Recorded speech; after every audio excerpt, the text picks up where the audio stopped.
This is one of my favorite books. The other day I did another book with you guys called The Five Love Languages. I love this book right here. It's called Love and Respect. Some of you all may have heard about it. Some of you all may even have the book. Good morning, Angela. Welcome in. Welcome in. And I was just in a kind of a reading mood. I'm sitting here and I'm looking at, people's chats and going in, hitting my like button. I love that song. We just gonna let that play in the background. And I'm sitting here because I got the little sniffles.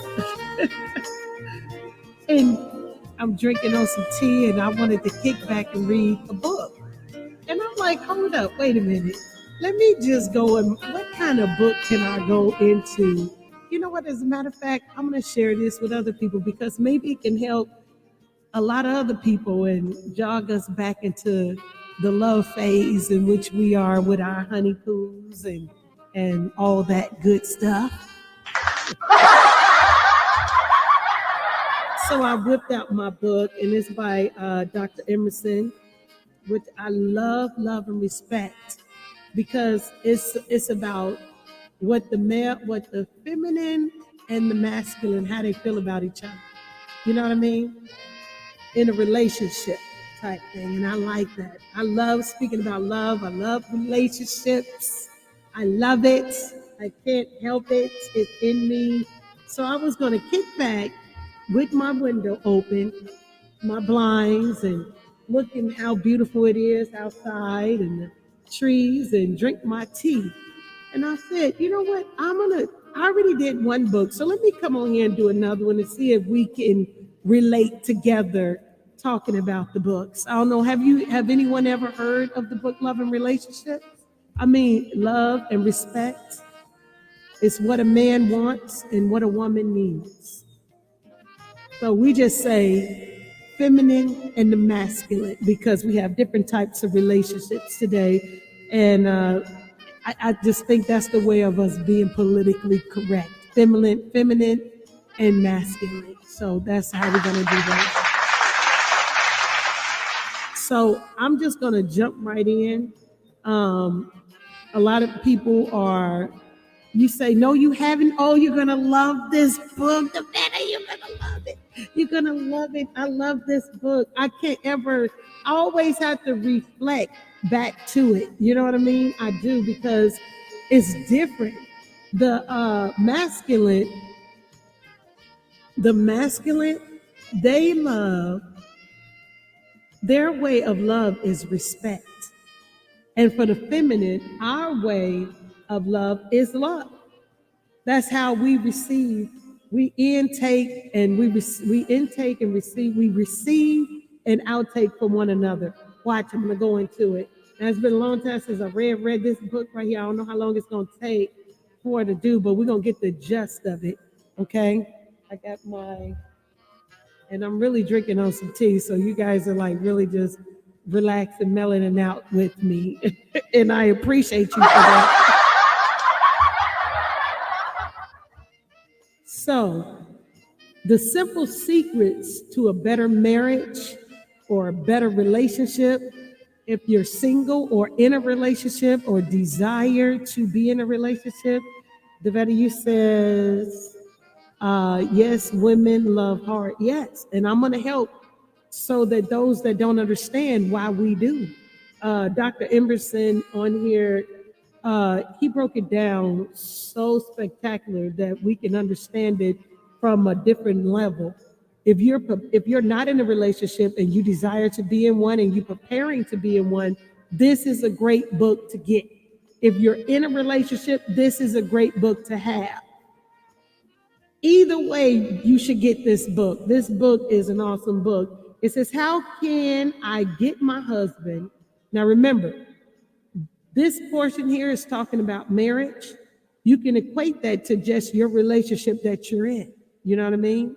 You can equate that to maybe prior relationships that you were in or a relationship you desire to be in. You feel what I'm saying? So that's how we are going to get that, and that's how we are going to go about that. However you see your life, however you want your life to be, then that's imagine your relationship. Let's fix something that was probably broken because none of us was taught how to be in a relationship.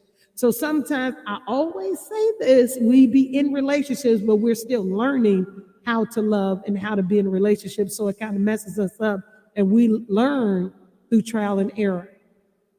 So it says, how can I get my husband to love me as much as I love him?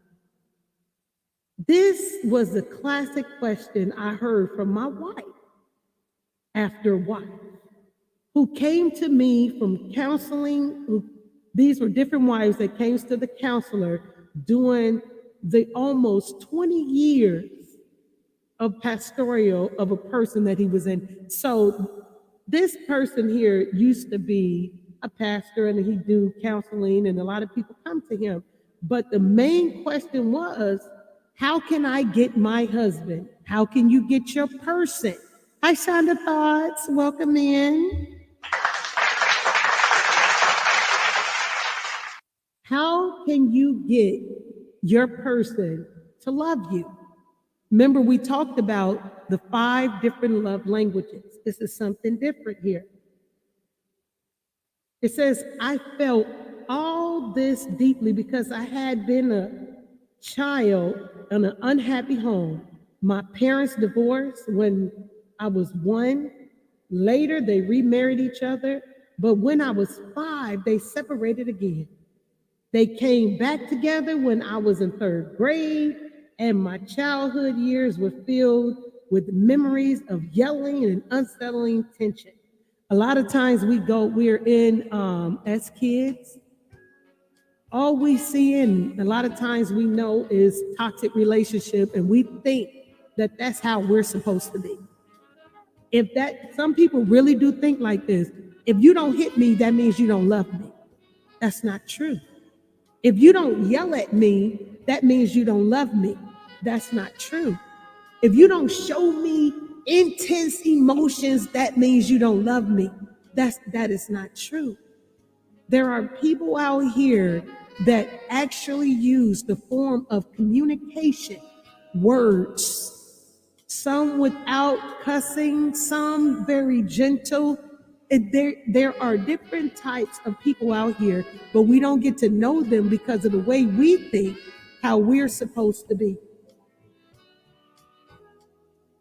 I saw and heard things that are permanently sketched in my soul. I would cry myself to sleep at times. I remember feeling a deep sadness. And sometimes, y'all, in case y'all don't know this, your kids can see how you operate, how your family dynamics is. And you might not know this. And you may have a child that uses the bathroom in the bed. You may be the one contributing to why your child is using the bathroom in the bed. Because this person here says, I wet the bed until I was 11.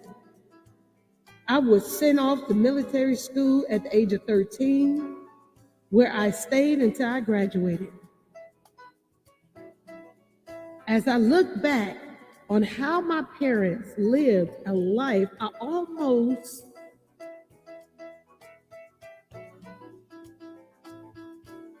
was constant in conflict with it. Welcome in, Angela. Welcome in. Welcome in. You said amen to that. Yeah, because we can contribute to that and we not know. We just think they just urinating in the bed, but we don't know that they're seeing things and they're not strong enough to handle what we're going through because we're in it, we're dealing with it. We just assume that we're not even giving thoughts to our kids. Sometimes the way that we behave has a strong impact on our kids, and we just think it's just them. You could have went to the bathroom at night. Why didn't you go to the bathroom? It was because of whatever you all are going through. We contribute to the family dynamics. Everyone that lives in a home has a part to play. And we're not connecting it and how we can better what we do. You know what I'm saying? Because a lot of us weren't taught. It says, I can see the root issues of their unhappiness. It wasn't hard to see that my mom was crying out for love and my dad desperately wanted respect.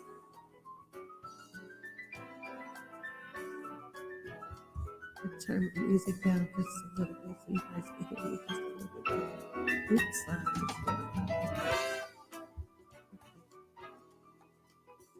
Mom taught aerobics, tap dance, and swimming, which gave her a good income and enabled her to live independently of Dad's resources.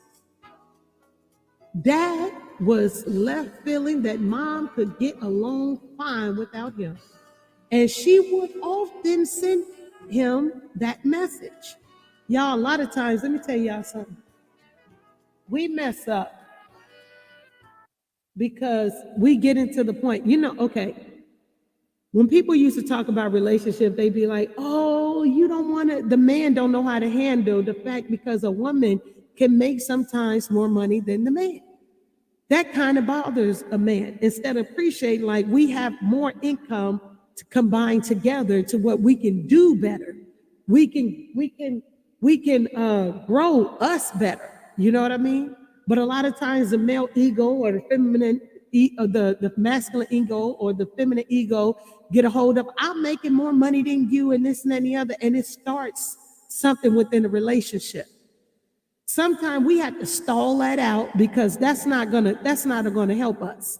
What's going to help us is that we have a combined resources together in this household, and we need to figure out how we can fix our finances, our income to come together to do better.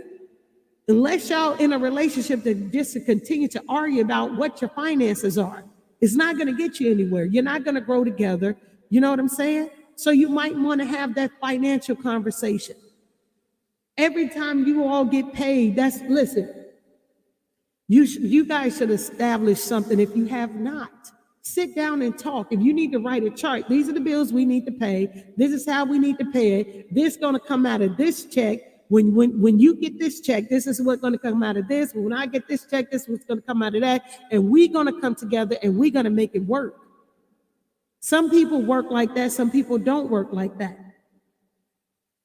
Where was I at? It says, she made financial decisions without consulting him. So we can't do that. If you're a couple together, we got to make a financial decision together, consulting one another, which made him feel insignificant, as if he didn't matter, because he was offended. He would react to her in unloving ways. He was sure Mom did not respect him. Dad would get angry over certain things, none of which I am able to recall. Mom's spirit would be crushed, and she would just exit the room.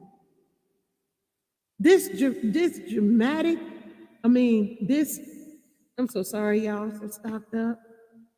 This dynamic between the two of them was my way of life in childhood and into my teenage years.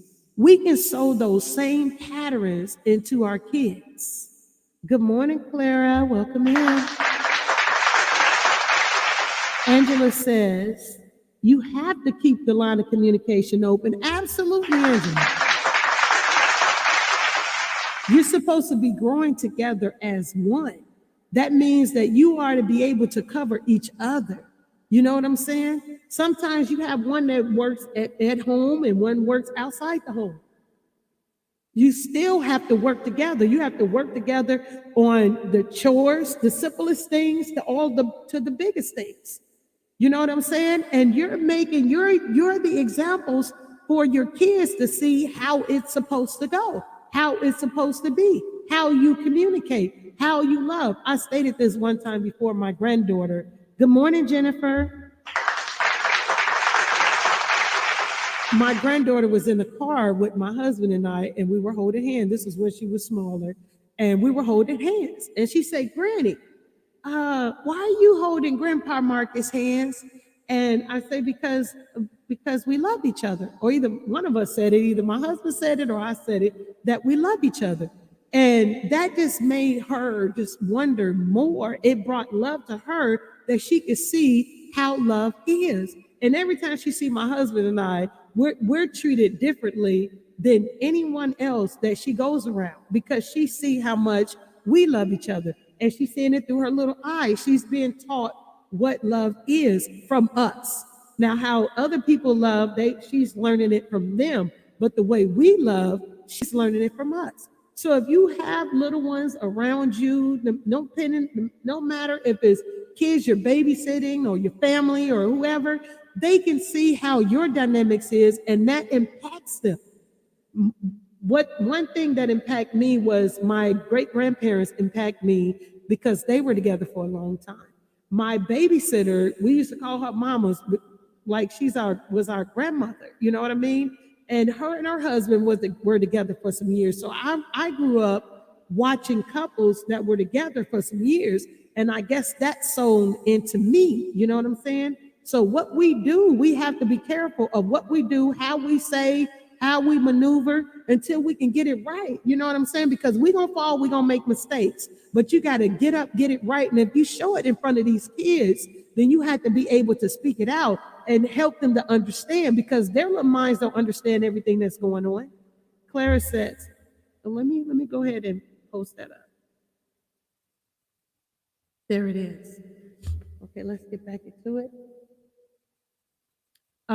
As a teenager, I heard the gospel that God loved me. He had a plan for my life.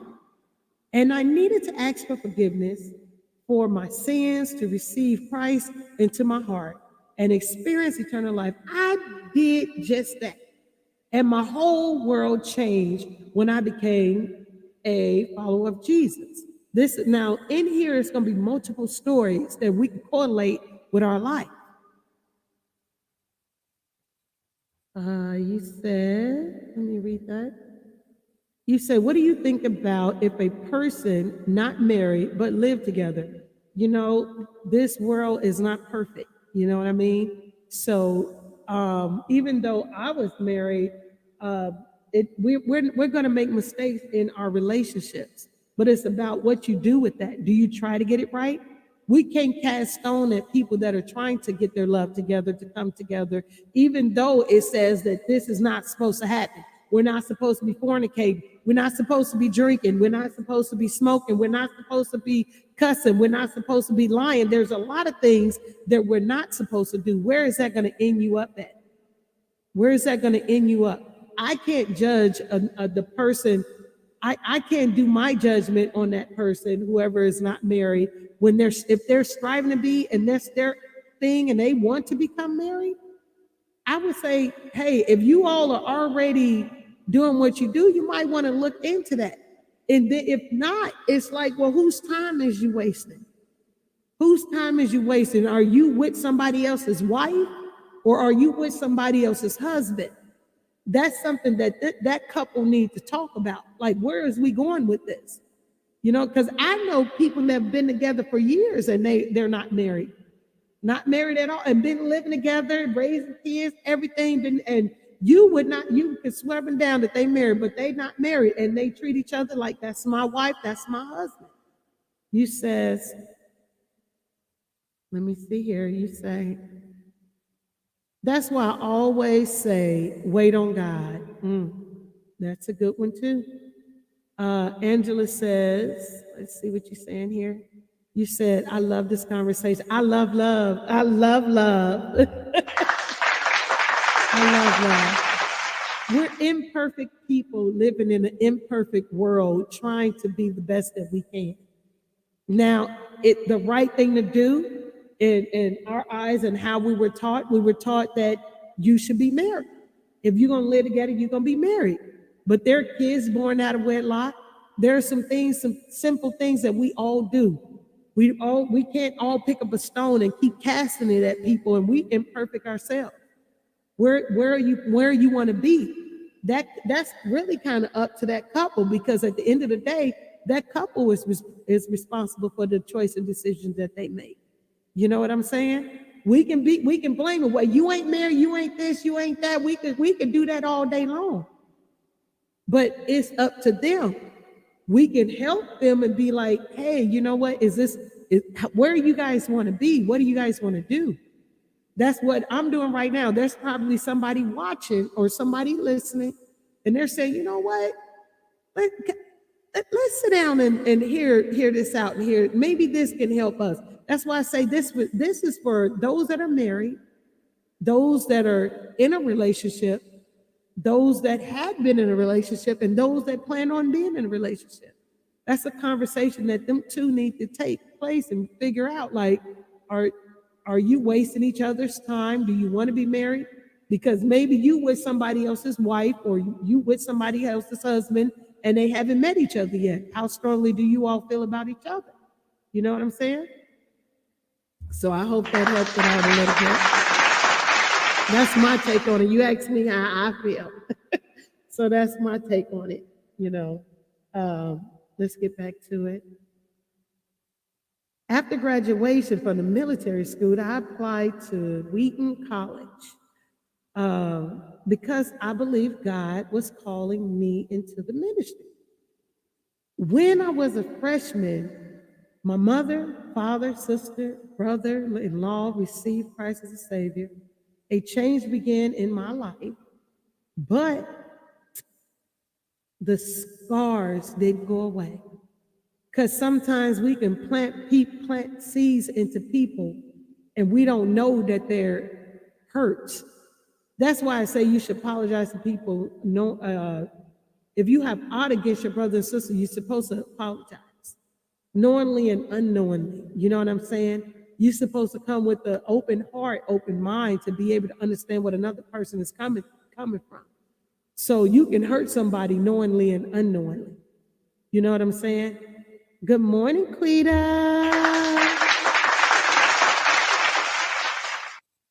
Let's get back into it. Mom and Dad are now in heaven, and I thank God for their eternal salvation. There is no bitterness in my heart, but only much hurt and sadness. I sense I sense during my childhood, and I can clearly see now that both of my parents were reacting to each other's defensiveness. When we in relationships, I got some halls. I'm gonna have to take some halls in a minute. When we are in relationships, a lot of our arguments are like this. And we'll argue amongst each other on what's just occurring, not realizing that there is truly an underlining statement. It goes way back, what you're really arguing about. Because there's a remembrance. You start off a relationship in a clean slate of love. You know what I'm saying? It's a clean slate of love. There is no spot, there is no blemishes. There are two people engaging in the facts of love. They love hearing each other. They love talking to each other. They love the attentiveness that each other are giving. They love to hug. They love every little thing they do is a monumental moment. It's the first time we watched TV together. It's the first time we took a drive. It's the first time we had this type of discussion. It's the first time we cooked together. It's the first. But once that first hurt comes, it's something that we take and we be like, it's okay. That second hurt comes, it's like, it's all right. That third, and it's like a repeated, because we're not saying exactly how we feel. Even though we are in the midst of love, this is how we have to handle this. I know you didn't mean anything by this, but this right here, this hurt me, and I just want you to know that. And then they'll know, they'll understand. Because you know what you just did? You just gave honesty to them. Like, this person is going to be honest with me if I do or say or move the wrong way. They're going to be honest with me about how they're feeling. So they're going to take that in, that everything that you say is going to be the truth. You're going to tell them whether they would like to hear it or not. It's the way you say it to them. It's the way you communicate that's going to make the difference. Instead of withholding it in, and then you guys get into multiple arguments, and you really think you're arguing about that one thing that's happening, but it's really going to go all the way back and reach back a spot that was never taken care of. You see what I'm saying? Their problems was they could offend each other most easily, but they had no tools to make a few minor adjustments that could turn off their flamethrowers. Sometimes it's just the little simplest things that we can do to deflect from the argument in which we're having, in which we're in. That leads us to not wanting to talk to each other, going in the other room, taking a ride, dismissing yourself from each other when you don't have to do that. If your intent is to be with someone for the long haul, for the long term, whether it's good, bad, indifferent, ups, downs, arguments, or whatever, then your line of defense is, let us sit down and let us talk and let us communicate. Let us get this out so we can move forward, so we can move on. A lot of people don't do that. Then it turned into name calling and all this and all of that, when we could just nip whatever the miscommunication is, anything else, we could just nip it in the bud and be done with it. But a lot of people don't know how to communicate, especially in a love relationship. Your heart is on the line. Quita says, communicate and be clear on how you feel. I like that.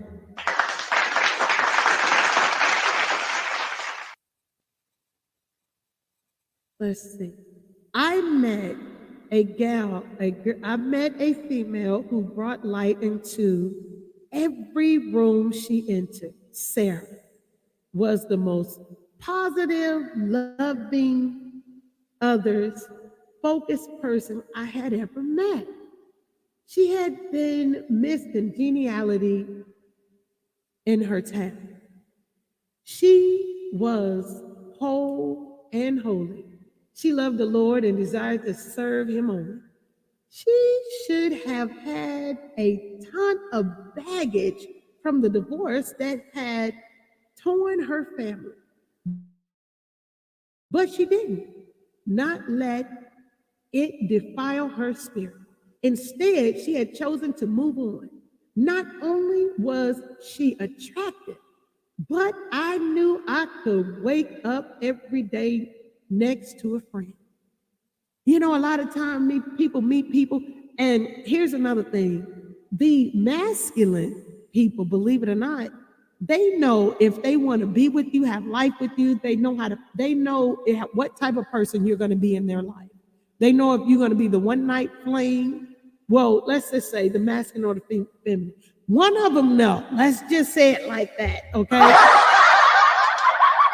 My husband says when he met me, he saw me as being his wife. Then I said to him, well, why did you mess up so many times if you knew I was your wife?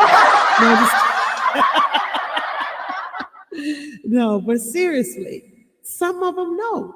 They know where you're supposed to fit in. If you're that one night fling, if you're that girlfriend, that side chick, if you the wife, they can tell. They know. A lot of times when we meet people and we ask them what they're looking for in a relationship, they automatically tell you, but we sometimes take it a whole nother further, and we're not really trying to hear what they're saying.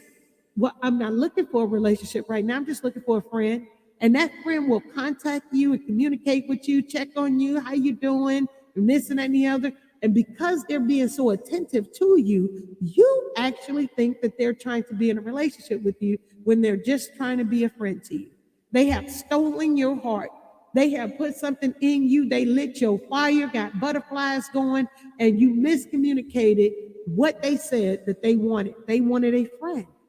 What is a friend to them? You have to go into details when you're having conversations with people, else you're going to get lost and you're going to fall for the okie doke and the trap, and you're not going to come out of it, and you're going to be hurt in the end, because one thing they're going to say is, hey, I got a friend of mine I want you to meet, and y'all going to have dinner and you're going to get all dressed up thinking that they're trying to introduce you to the friends so they can get closer to you, when it's actually they're trying to introduce you to their date.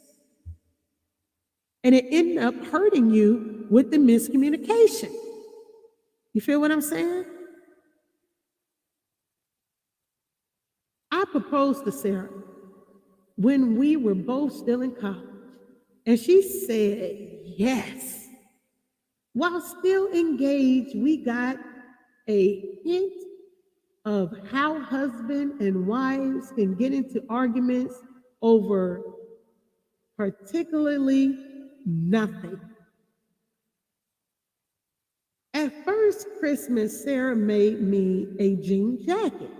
I opened the box, held the jacket up, and thanked her. You don't like it? She said. I looked at her with great perplexity and answered, I do too like it. Adamant, she said, no, you don't. You aren't excited. Taken back, I internally repeated, I do too like it. She shot back, no, you don't. If you liked it, you would be excited and thanking me a lot. In my family, we say, oh my, just what I wanted. There was enthusiasm. Christmas is a huge time, and we show it. See what I'm saying right there? We can take things and we can correlate it to how we want things to be and to do. Brings me back to what I said in the beginning. We have young people watching us, how we engage, how we interact. And Sarah took her excitement and put it on him as if this is how he is supposed to be. He's supposed to behave like somebody in her past. You can only be you. You can't be anyone else. You can only be you. Let me tell y'all something. I have a Sarah moment. I do. I'll share it with you. I have a Sarah moment. Let me see. What'd you say? Let me catch up. You said, Angela, you said, hold on just a second. You said, my sugar daddy get on my nerves. But I love him to death. He loves me too. He getting on my nerves now. He getting on your nerves now. So I have a Sarah moment. My husband wanted this specific thing. What was it? It was a razor. He wanted a razor for, I think, his birthday, right? He wanted a razor for his birthday, okay? And so I'm thinking I got him a very expensive razor. It was probably about 50, 60 bucks. No, I would say 90 bucks at the most. Let's just say $100 even, okay? 100 bucks, I'm thinking this is it. I got him other gifts as well. He come in, I have the balloons, the cards, the cake, the everything, and the bag with the gifts and stuff. And I'm standing by the hallway where the wall is, but I'm still standing there and I'm watching him, and I'm excited to see him open it up. And he opens it up, he's all smiling and everything. And what comes out of his mouth is, you brought me the wrong one. My little heart was crushed. I said, no, he didn't.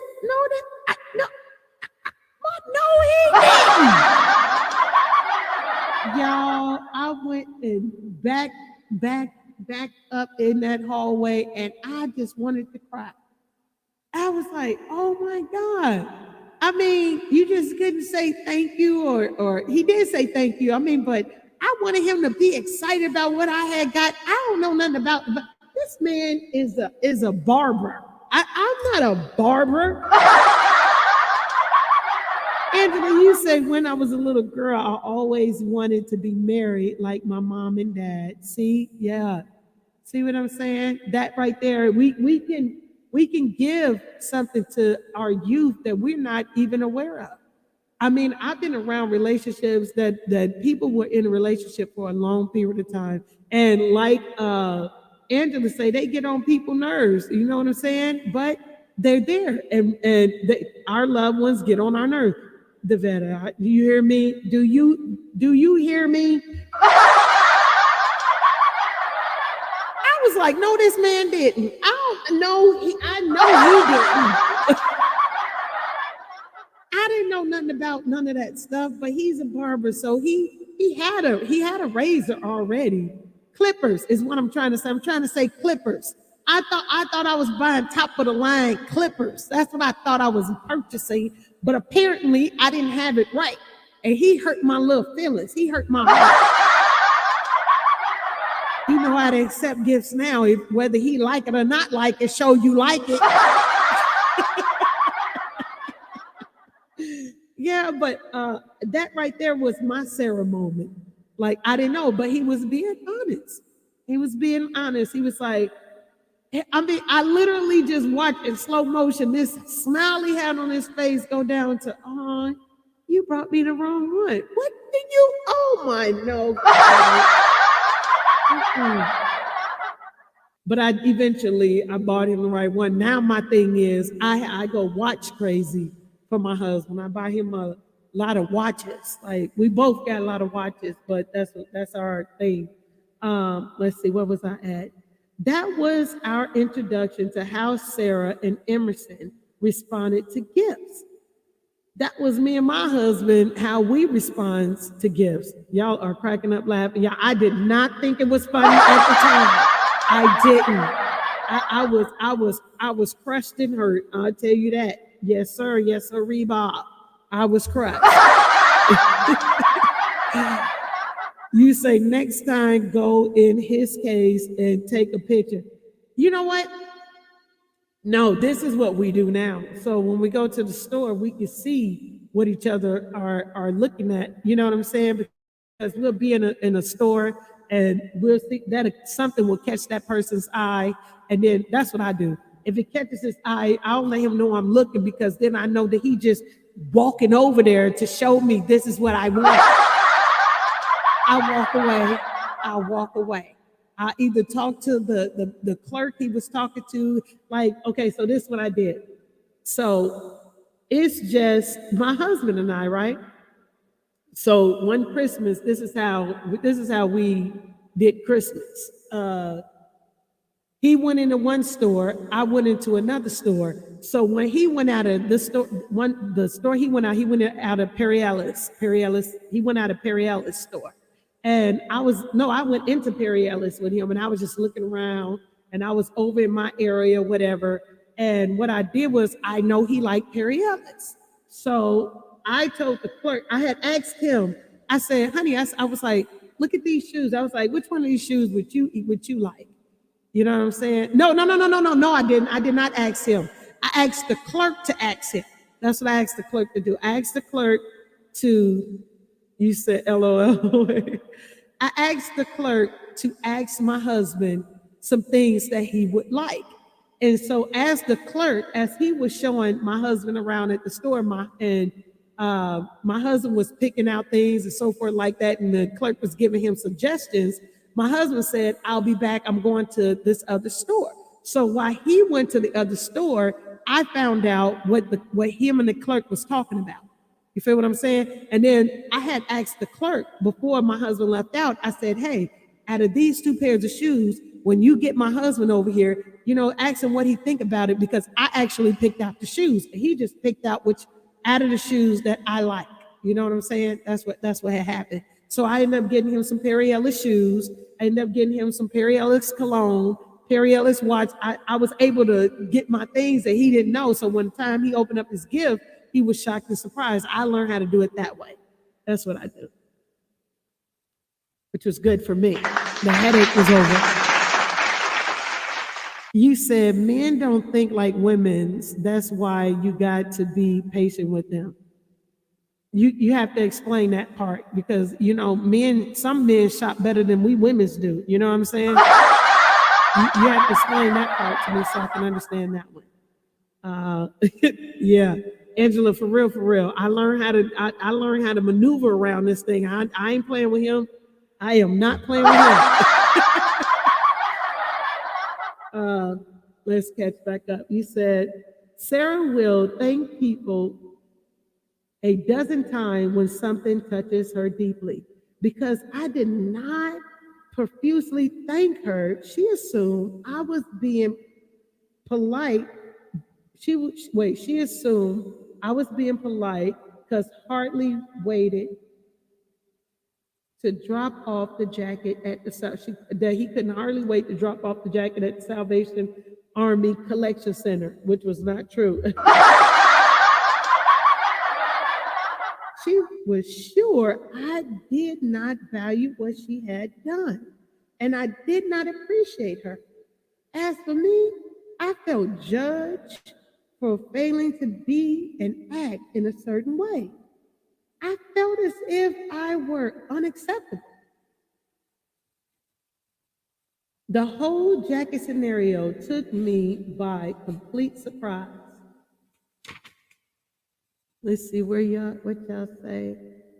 You said that's a good idea. Yeah, you gotta maneuver. Listen. Y'all know that our loves be nosy and they be trying to front on what they want and how they want it, and this and any other. And they make sure when y'all in the store together what they like and what they don't like. So either I'm going to get something similar to what he wants, which is better, or either I'm going to get that same gift.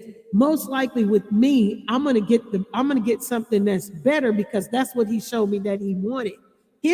My form of one of my forms of the five of the love language is gifts. So if I know what he wants and I see something better, I'm going to pay better for it. My first, if I take my husband out to eat when we were dating and I pay for the meal, I'm not worried about how much the meal costs. The meal could cost $180 and we out. You know what I'm saying? That if I took my husband out to eat when we're dating, and I know I got the money, $180 ain't nothing to me because I'm gonna get him what he wants. I'm gonna get me what I want, and most likely I'm gonna get the entree, the meal, the dessert, drinks. I'm gonna make sure we straight. You feel what I'm saying? Because that's just me. I don't have a price tag on what I want. I'm not a materialistic person, but I get what I like, and I get what someone else would like. That's me.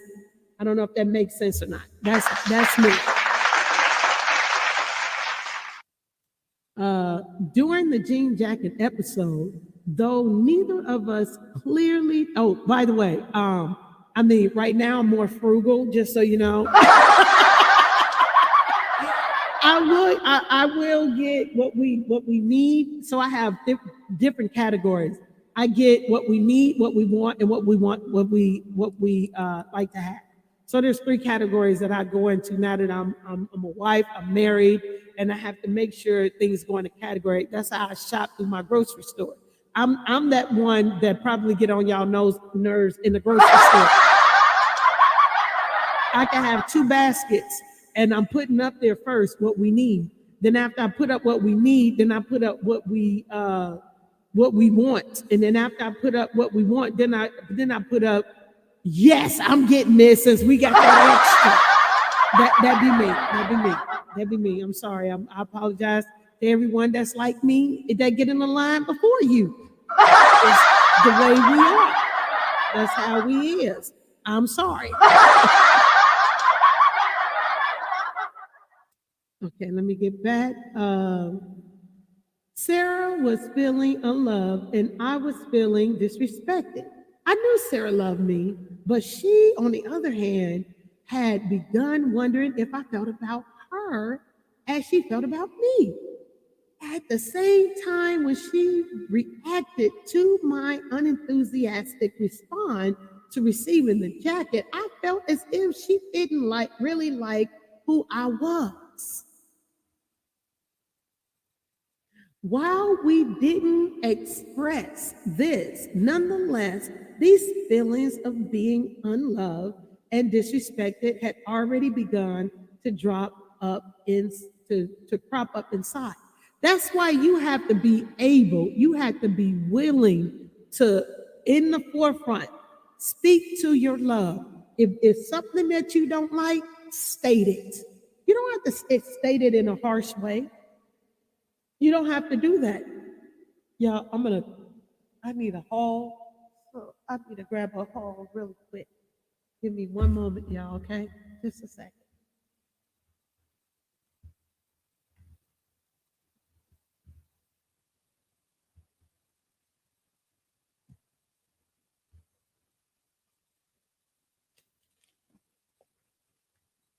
See, I'm back as quick as I left.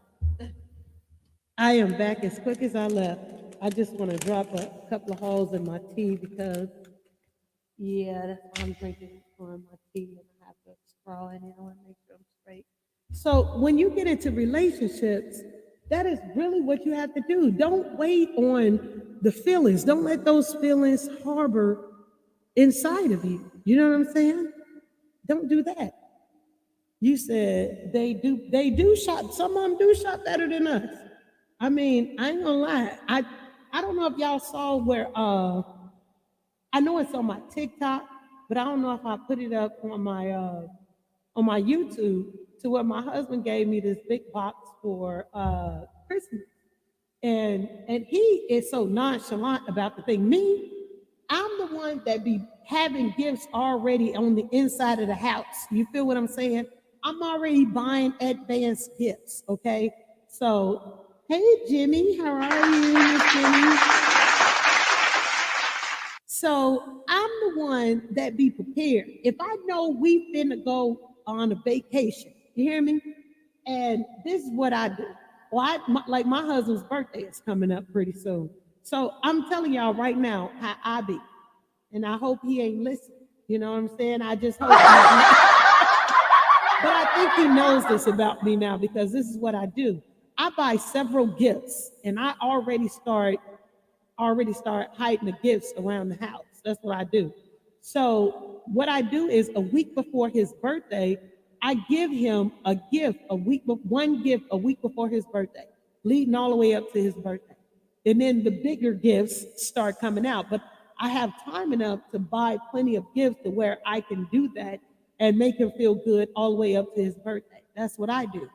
I don't wait. I don't do any of that. I just, okay, I got a little extra money. Let me go get this. I bring it in the house. I hide it. He has no idea because I have great hiding places. And he pretty much the same way because what he does is he'll start ordering gifts from the house to the house.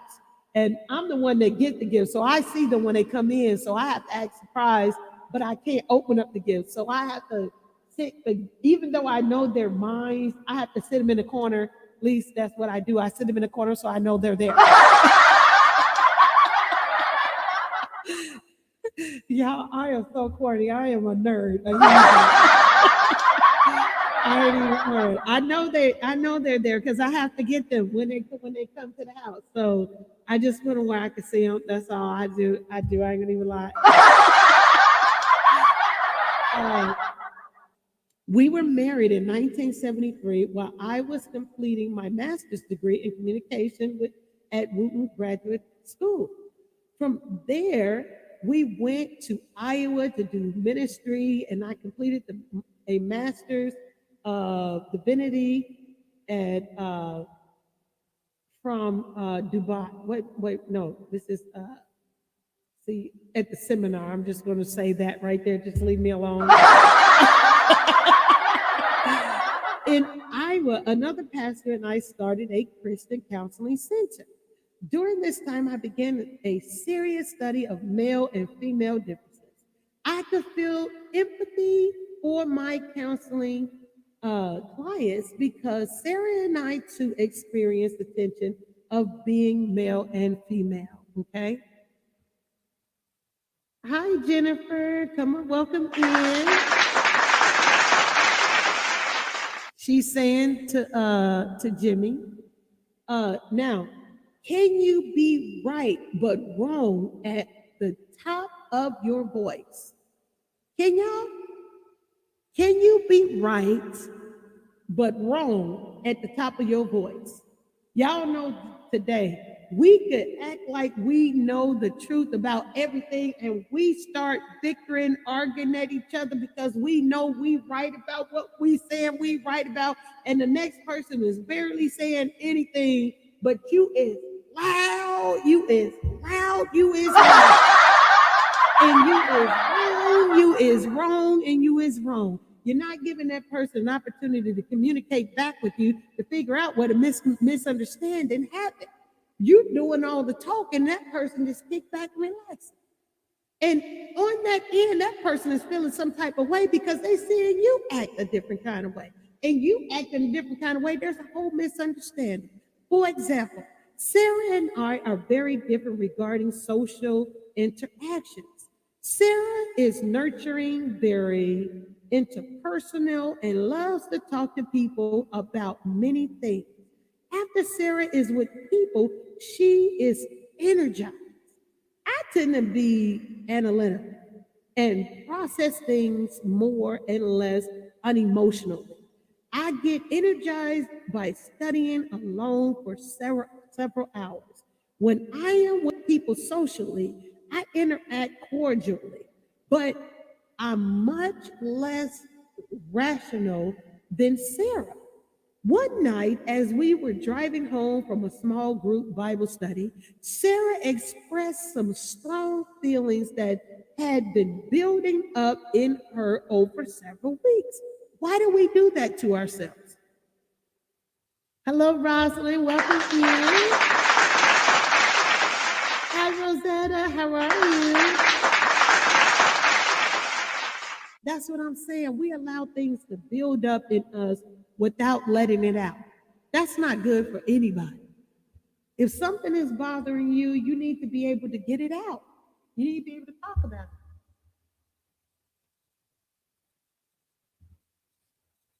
it. Now, where was I at? You were boring in our Bible study tonight, she said, almost angrily. You intimidated people with your silence, and when you do talk, you sometimes say something insensitive. What you said to the new couple came across poorly.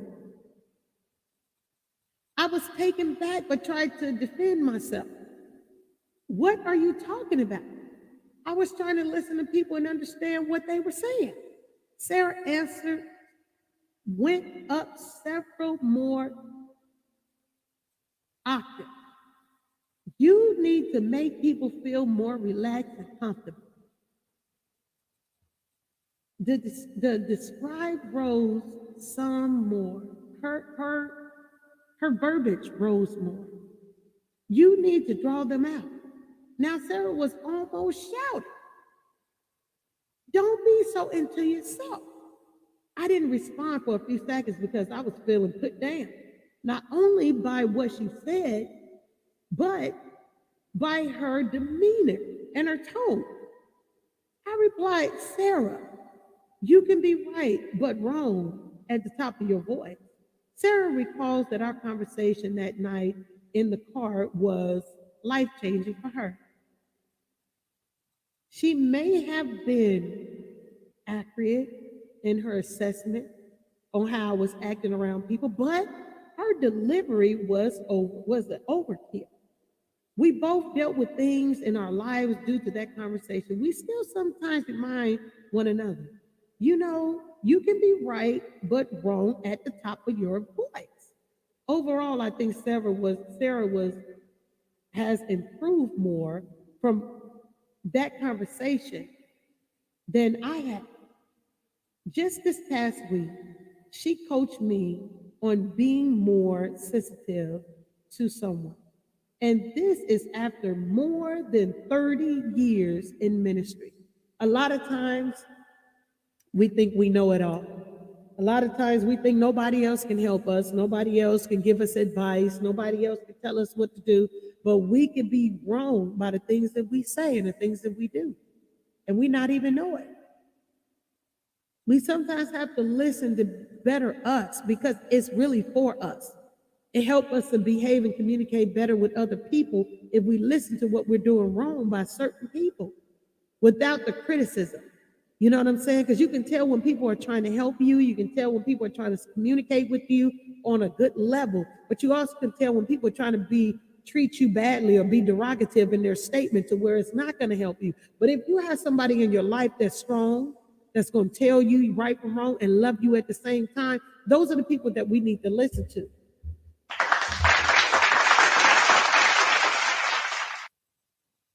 That earlier episode in our marriage planted more seeds of what we would later be able to describe as articulate. Describe and articulate. I knew Sarah loved me, but her outburst was caused by her desire to help me. She wanted me to appreciate her concern and understanding that she was only doing it out of love. But the bottom line was I felt disrespected, attacked, and defensive. Over the years, we continued to grapple with the same problem. She would voice her concern about something, and I was not focusing on how I should. Did you return to and so did you return to and so's phone call? Did you return so-and-so phone call? Did you jot down a note of so-and-so? I would do my best to improve, but occasionally I would slip back, making her feel that I did not value her input. Sometimes it's just that simple to just be open to receive certain things. Let's see, this party is, and then I forgot her birthday. Let's see about that. A few more years went by and Sarah's birthday was coming up. She was thinking about how I would respond.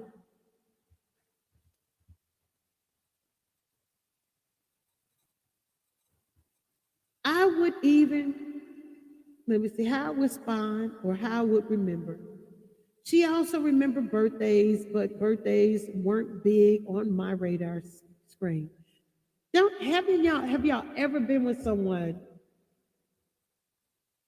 that is not good on holidays and celebrations? You said it's the delivery of the message, right? Hi, Rosalind. You said today has been bittersweet. That's right. Donald went home to spend his last days around his family.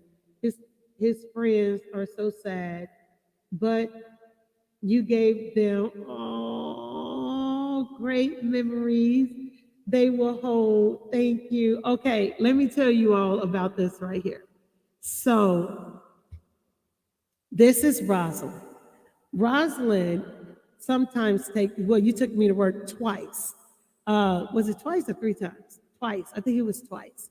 And the other night, where she works at is at a what is it? It's a hospice center. She works at a hospice center, and she takes me to work with her, and she'll put me on a big screen. So there was Donald, Danny, and Evelyn. Is it Evelyn? Ellen? Oh, they're gonna kill me with the names. I can't think of the names right now. But they had me there, and Donald is leaving today. Well, he did leave today to go to his grandson's home and move in there. and you said it's for his last days to spend with his family.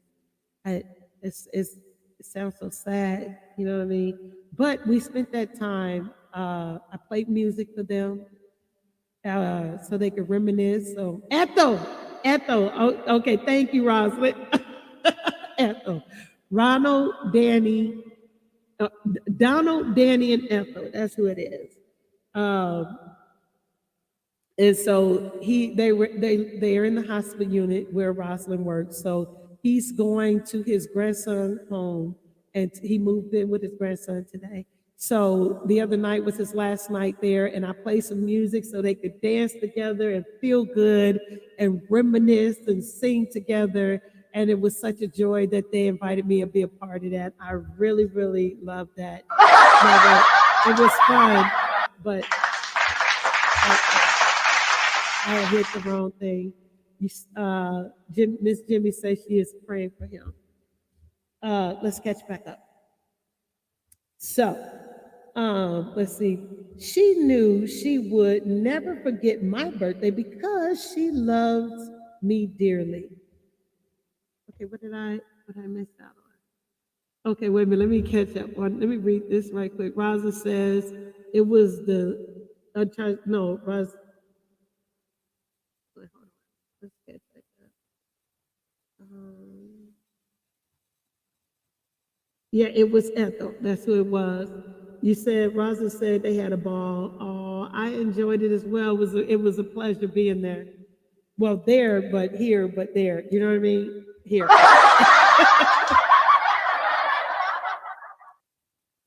Let's get back. She wondered, however, if I would celebrate her birthday.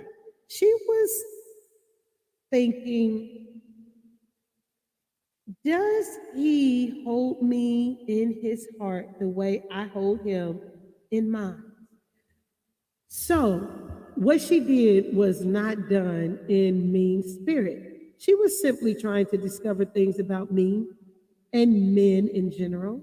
She knew that forgetfulness was a common problem, and she was just being curious. As an experiment, she hid all of the birthday cards that had arrived before her birthday. See, I don't hide them. I sit everything out in the open, and no, I just sit them to the side, out my way, so I don't open them because at Christmas time I have a problem, y'all, and this is bad of me, bad Shabona. But I don't do his gift. I do the gift that I buy my husband. I will, when he's not around, I'll open up the gifts and then I'll safely wrap the tape back so he know I didn't open it up and look at it, but I did. I've been that way since I was a kid. Since I had my kids, I used to open up their gift just to see what I bought them and then close it right back up. And it stuck with me. It stuck with me. Okay, so let's see. No hints for her birthday existed anywhere. And I was going along with her usual fog, studying and thinking.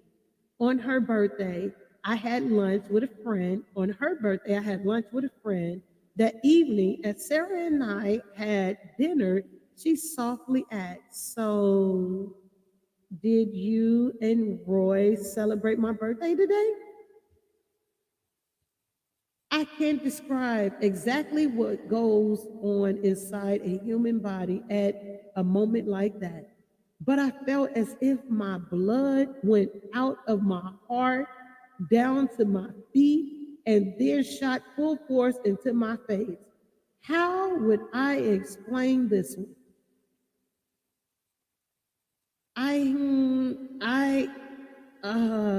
But couldn't explain forgetting Sarah's birthday.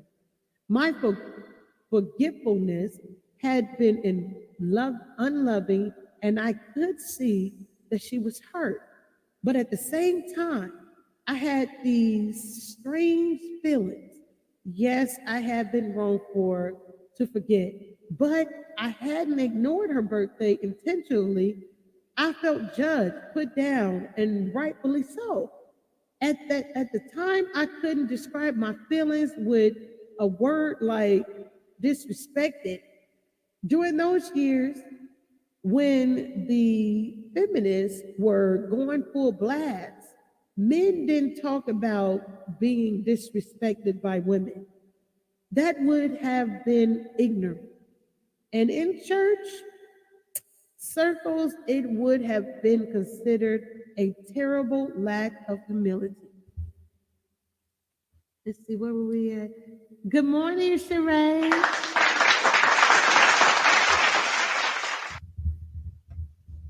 Rosetta, you said no sound? You guys can't hear me? Let's see, Rosin says, Miss Jimmy Donald said, when he left, it's new beginning for him. He's 91 years old, going home to spend time with his family until he meets the Lord. And in that order. We are praying for Donald. Rosetta, can you hear me now? Okay, let me get back to reading. Now, this portion is called Loving Times and Specks of Ugliness. The years roll by, a blur of preaching, restoring, and counseling. More married couples. Sarah and I continue to grow in our marriage as we learn more and more about one another. And we had a lot of great times, but along with a loving times, were spots. Should I say specks? Okay, thank you. I'm sorry. I was pulled back from the mic. Thank you for letting me know that.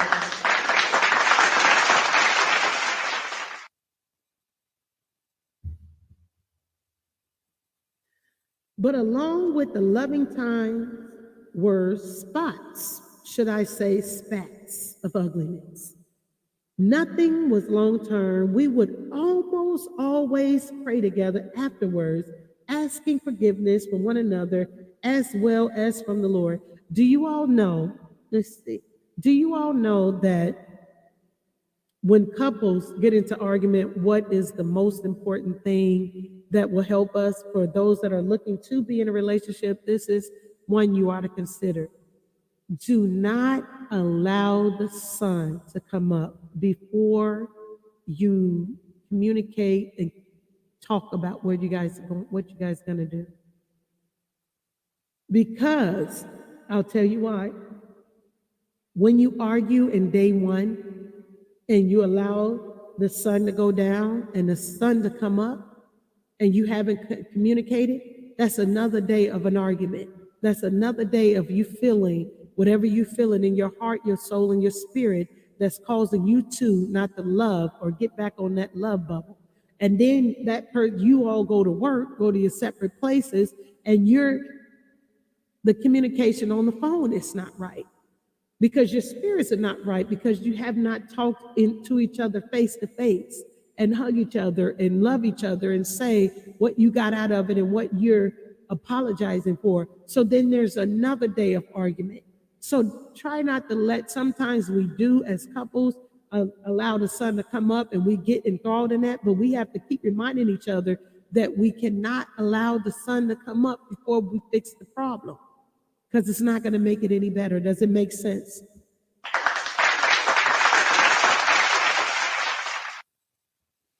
Okay, now where was I?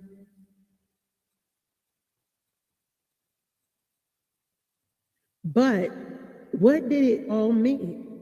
There was our marriage going. Where was our marriage going? After all, I was the pastor who was paid to be good. How could I justify all my little slip-ups that were going for nothing? This is what a lot of people have to understand. You said, hold on, y'all, let me see. You said, okay, this was to the information that was given, yes. Rosetta says, right, I heard that before. It better communicates your relationship, because we weren't taught certain things. And when you sit down and talk about it, especially with your love, this is your love. This is the one person that care about you. This is the one person that one of y'all on the toilet and the other one sitting there watching and listening and communicating. This is the person you eat with. This is the person you sleep with. This is the person that if something happened to you, they're your emergency contact. You know what I mean? So you want to make sure that you're able to communicate with each other. If you're going to love each other, you love hard with each other, then you got to be able to fix it. No, this is us. We're in this together. I don't want you to feel like this. I don't want me to feel like this. I don't want us to feel like this. We are better than this. Does it make sense? Rosetta, you laughing because I said you sit on the toilet and talk to each other. Y'all know we do. Let me catch back up. And a lot of people need to realize this. Those that are in leadership, you know what I mean? And they have problems as well. Especially the pastors and the pastor's wife. They go through it more rough than we do. You know why? Because they busy helping everybody else in their relationship, that sometimes their relationship fall by the wayside. And they need help sometimes too. They need somebody to talk to as well. You know what I'm saying? They need somebody to talk to and strengthen. And that's why over here, I like that we sharpen one another. I love that. I love that we sharpen one another. That's the way you're supposed to be. That's the way you're supposed to be in your relationship. This is your love. This is the person that you said, I want in my life, married or not, or however you all are in your relationship. This is the person that makes me happy. So why would you want to see them sad day after day? Why would you want to see both of y'all going through and neither one of y'all feeling right? You know what I'm saying? Sometimes people see that, oh, that's an opening. They having problems in their relationship. So I'm going to step in there and see what I can do, how I can do this. And then that weak person might let that other person in. But then after that, y'all mended up together, then it's like, you don't want to deal with that person that came in y'all relationship, that you allowed to come into y'all relationship to break you down. And now you're trying to hide that person and forget the infidelity in which you caused. Now you don't want your love to know about the infidelity that you caused in your relationship. It was important for you to do the infidelity, but it wasn't important for you to straighten out your relationship before the sun come up. Think about that one.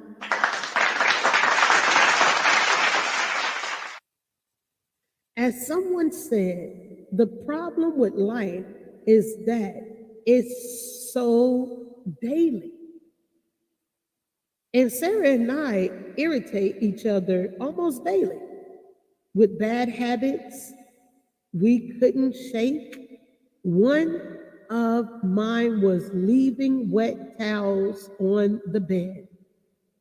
At least once a month, Sarah will be angry about my wet towels. Now, do y'all understand about, okay, I like this, what Rosalind is saying right here. Always remember to treat people how you want to be treated. I agree with that. Now, this wet towel scenario, he would leave a wet towel on the bed. He'd get out the shower, he'd come in the bedroom, he'd lay the towel down, he'd get dressed, he left the wet towel. So much so that Sarah's like, dang it, can't you just put the wet towel up? Why you gotta keep putting it on the bed? What do? Can't you just let the top down on the toilet so I don't fall into it? Can't you just close the cabinet because you just walk away and leave it open?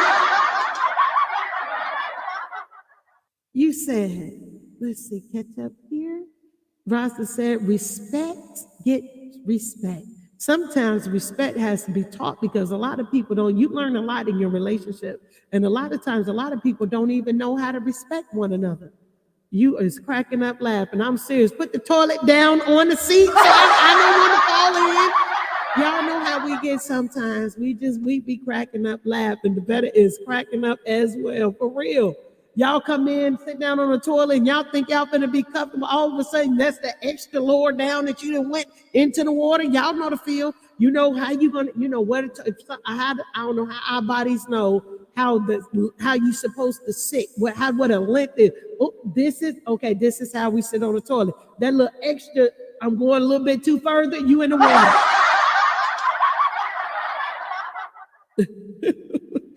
Sheree, what'd you say, Sheree? I'm right there now.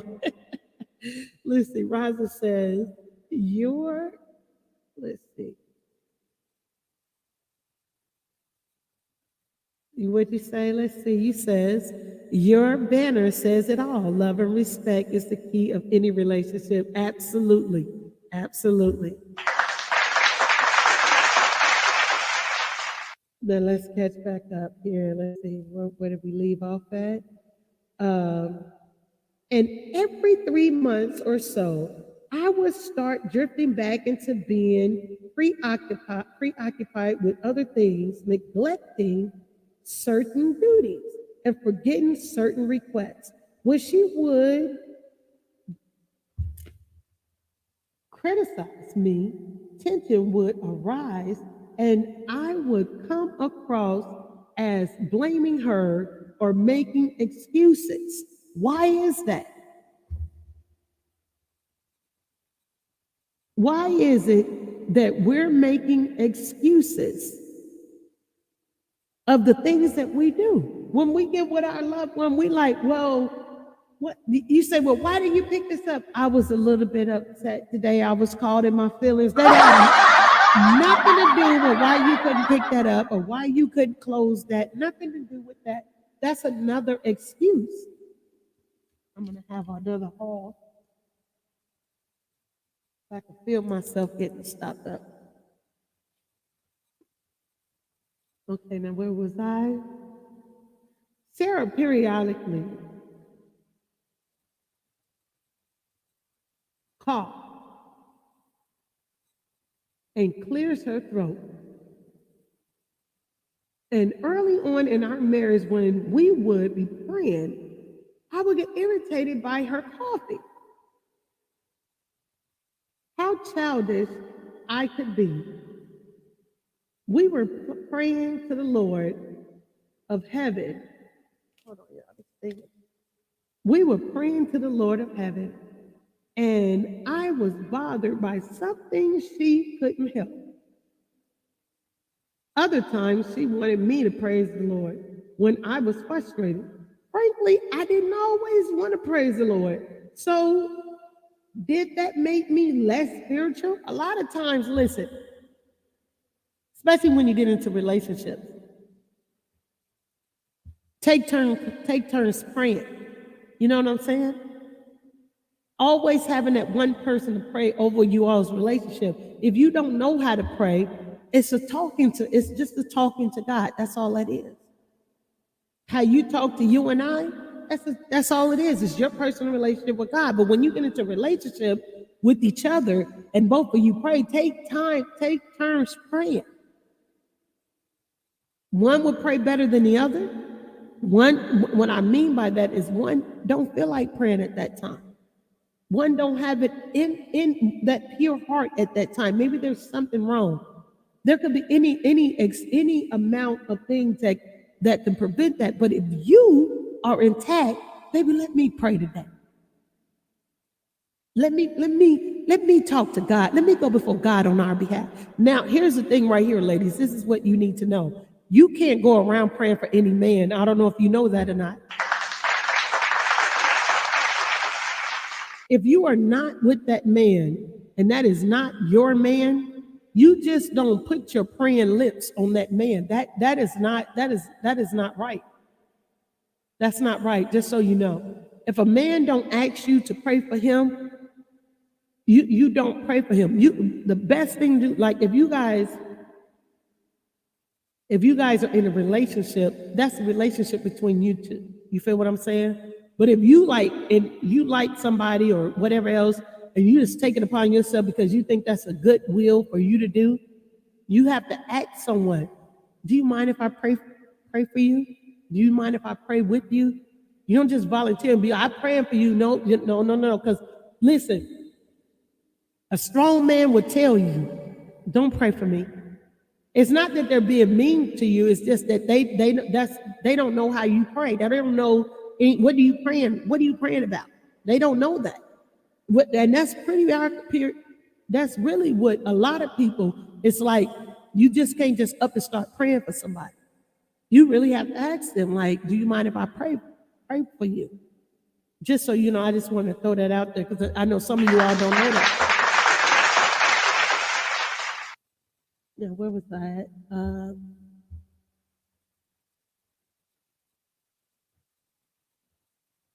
I'm trying to find my place where I was to start here. I didn't always want to praise the Lord. So, did that make me less of a spiritual person? No, that actually doesn't make a person less of a spiritual person. When she was frustrated, I didn't tell her to praise the Lord. Didn't that make me less judgmental or more spiritual? No, it doesn't. It doesn't make you lesser or not. Let's see. You said, Rosetta, you said you didn't know that. Yeah, a lot of men will tell you, don't pray for me. It's not that they're being mean to you. It's just that that's how it is. You're supposed to ask a man, a gentleman, the masculine, do you mind if I pray for you? You're not just supposed to just up and pray and think that's a good gesture from your heart. It could be a good gesture from your heart, but if they're going through something, you really do have to ask them. That is the polite thing to do. Do you mind if I pray for you? Do you mind if I pray with you? Do you mind if I pray over you? Tensions has a way of tearing down your self-image. On the other hand,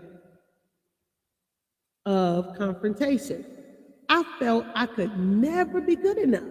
And on the heels of family conflict, Sarah felt she was a failure as a mother and a wife. As with all couples, the specifics that prompt these tensions weighed heavily on us as a couple. Indeed, life can be so daily. It is not Sarah's first choice to travel, study, and teach because that is not her gifting.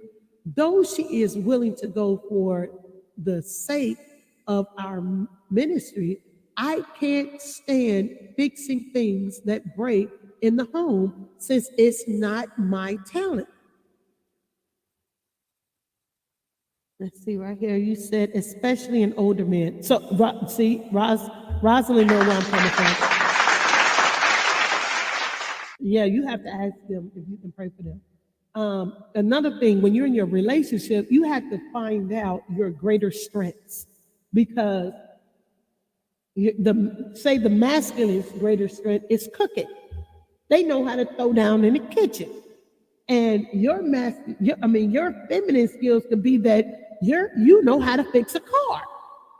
Your masculine don't know how to fix a car, but your feminine know how to fix a car. My daughter know how to get up under the hood and change a whole engine. Take an engine out and fix it. One of my daughters knows how to do that. She'll climb underneath the hood. I mean, like a little monkey.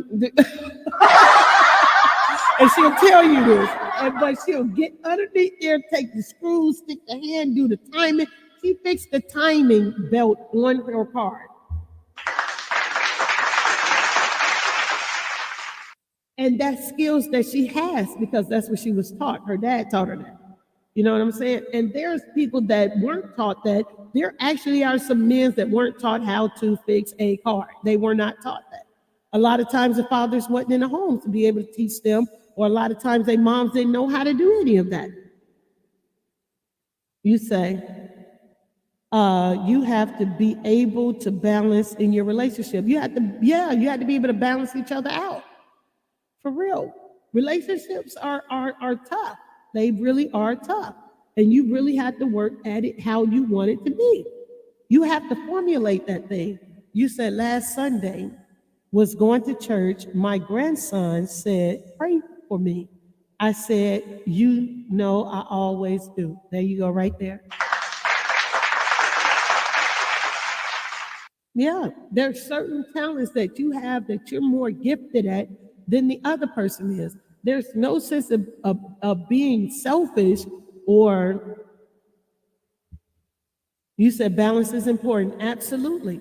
There is no sense of being selfish of what you're greater at. If you're greater at it and it's going to better help your relationship, be great at it. If your love wants to learn how to pick it up, to learn how to do it, they will. Show them. That's actually fun of you showing your love something that they don't know how to do. And maybe they don't have the tolerance to be able to do it, but that's your skill. That's your talent. Ain't no sense of pushing that on them if it's not for them and that's not what they want to do. That's what you bring to the relationship, and that's amazing. Now let's catch back up. Where was I at? I am. Okay. So I usually complain when trying to fix something which doesn't get fixed anyway. And that's why I didn't want to do it in the first place. I share all these little secrets about my wife and me to let you know that we do not deliver our message on marriage from any pedestal of perfection. We have struggled on many fronts and will continue to do so, but now we struggle knowing we can win. You have to have that mentality together, as a togetherness. If you're in a relationship, if you're not in a relationship to become one, what are y'all in a relationship for? What is the reason and the purpose you are in the relationship? If you don't have the balance, if you're not trying to cultivate that for you to become one, why are you in a relationship to waste one another's time? You want to win together.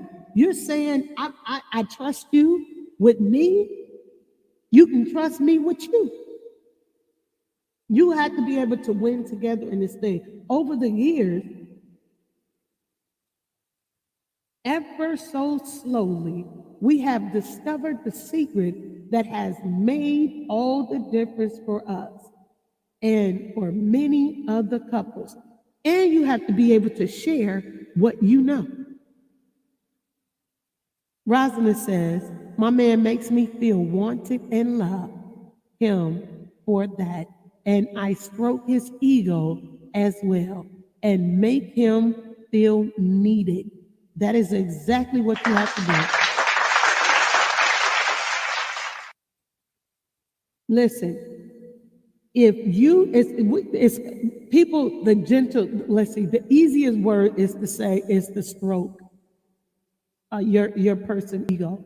That's the easiest way to say it, because somebody else is going to come along and stroke his ego. What we're doing is we're lifting them up.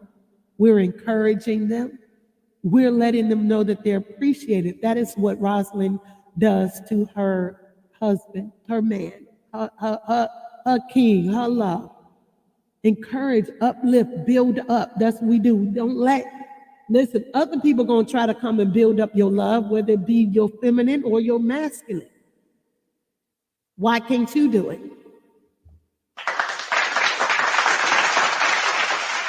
You want them to do it for you. Y'all do it for each other. Lift and build and stroke each other's ego. That's what you do. You sure look good in that outfit. Ooh, if you don't listen, if you don't hurry up and walk out of this door with that dress on, we ain't going nowhere. Oh, if you don't hurry up and get out of this house smelling that good with your sexy self, you sexy man, we ain't going nowhere. You hear what I'm saying? Rosalind says, my king and I am his queen, 7 years strong. That's what I'm talking about. That's what I'm talking about. That's something you can take and you can learn if you're in a relationship, desire to be in a relationship, or you've been in a relationship a long time and you forgot how to do this. You have to uplift each other up. Tell each other how good you look. Tell each other how much you appreciate them. Stroke that ego, but it's also called uplift and build, encourage, do all of that. Don't wait for somebody else to tell you how to treat your person, or they show you by treating your person how you should be treated, and your person not weak, not strong enough. Go over there and be with that person. That is not right. Listen, the secrets hidden in Ephesians 5:33. We're going to get a little scripture on this thing.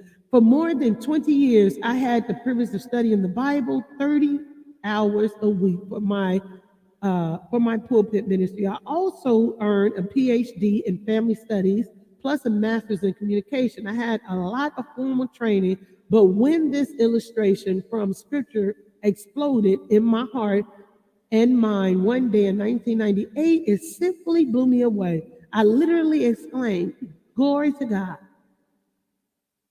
The insight that I finally recognized in scripture, in which I later confirmed from reading specific research, explained why Sarah and I would get into our arguments. I finally saw very clearly why Sarah could be crushed by my words and actions, just as my mom had been crushed by my dad. And Sarah could say things that would send me through the roof, just as my mom said things that would send my dad through the roof. What was the secret? Actually, it was not a secret at all. This passage of the scripture has been there for some 2,000 years for all of us to see. In Ephesians 5:33, Paul says, each one of you also must love his wife as he loves himself. And the wife must respect her husband.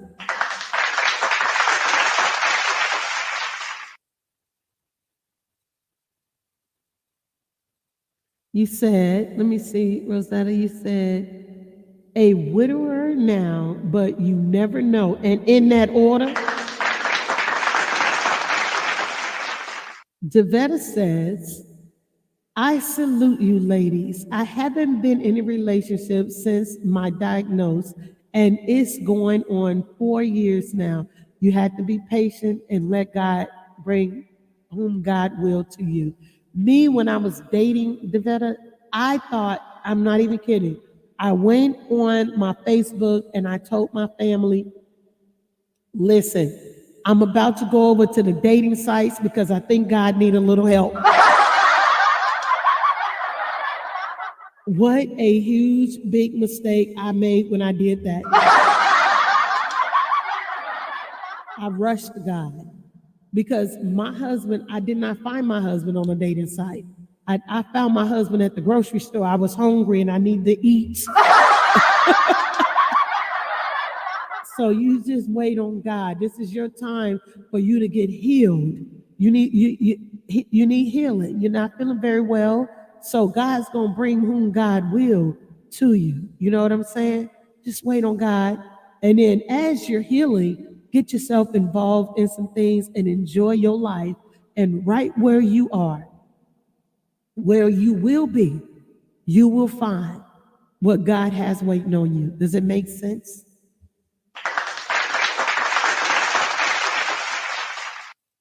Just wait on God. Okay, let me see. Where was I at? Of course, I had read that verse many times.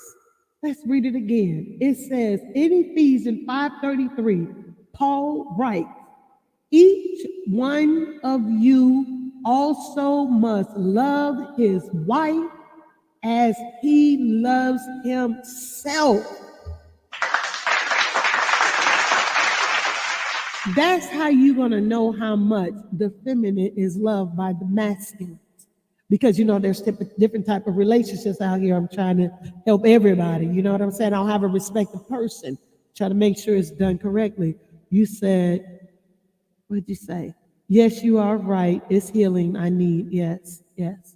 That's the timing right now. You just get a little bit better, and then you're gonna get back out there and you're gonna have some fun and you're gonna enjoy whatever it is that you need to be enjoying. And God gonna have whoever God has for you waiting for you at a specific time. So that's how you can tell how much your feminine is loved by your masculine of the joy and happiness that they're displaying, both sides. And the wife must respect the husband. What's the name of the reading we're reading? Love and respect. Listen, each one of you also must love your wife as you love yourself, and wives must respect your husbands. So that's for mates. Whoever your mate is, whoever the masculine is in your relationship, you must love your love as you love yourself. The feminine must be respectful to your masculine. Do you understand that? See, we look at love differently. One says love love is equivalent to respect, and respect is equivalent to love. You say, what did you say here? You said, God got you better. I met my king at a part-time job, and I knew he was the one when he said, hello, young lady. My heart dropped, okay? Now, let's see. Of course, I had read this verse many times. I had even preached on the verse when conducting marriage ceremonies, but somehow I had never seen the connection between love and respect. Paul is clearly saying that wives need to love and husbands need to respect. As I started sharing my secret in messages I later in seminars and conferences, I would often run into people who would say something like, this love and respect connection sounds good, Emerson, but isn't it a little theoretical? We have real problems, money problems, sex problems, how to raise the kids.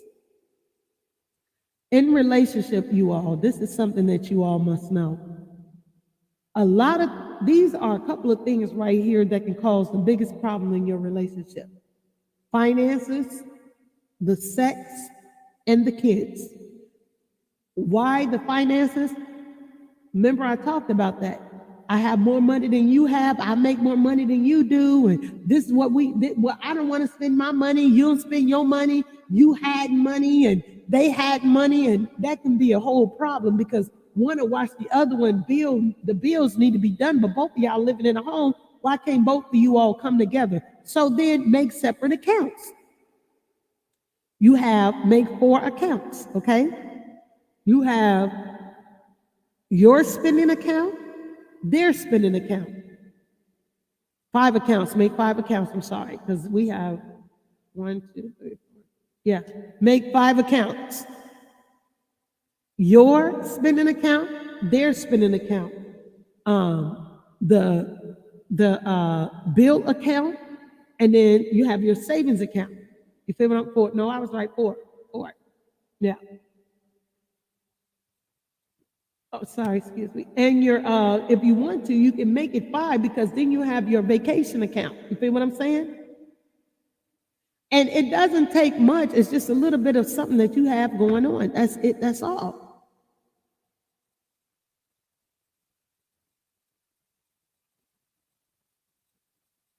The better you say your heart dropped too. Let's see, you say, let me catch up right here. Rosetta said, thank you, Debbie. Have a blessed day, great content, knowledge. Thank you for joining. You can always come back and watch the replay. Now, here's another thing. As I will show throughout this book, the love and respect connection is the key to any problem in a marriage. This is not just a nice little theory to which I added a few Bible verses. Now, the need for love and the need for respect pay off of one another in a marriage has everything to do with the kind of marriage you will have and also how you cultivate that marriage. You said, Rosalind, you said, we have 4 in my house as well. His, mine, ours, Bill's. You said his, mine, ours, Bill's. Yes, that's how it's supposed to go. I'm sorry. I got it wrong, but that's how I was going to say. Yes. And then you have your vacation as well. Let's see.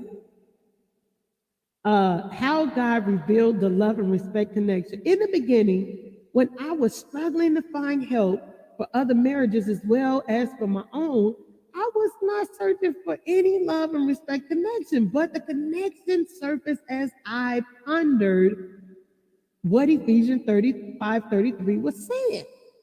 My thought process went something like this.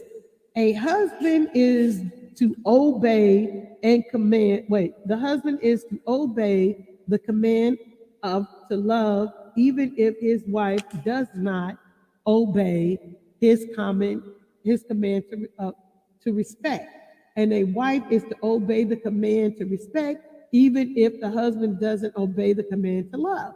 So far, so good. Then I reasoned further. A husband is even called to love a disrespectful wife. And a wife is called to respect an unloving husband.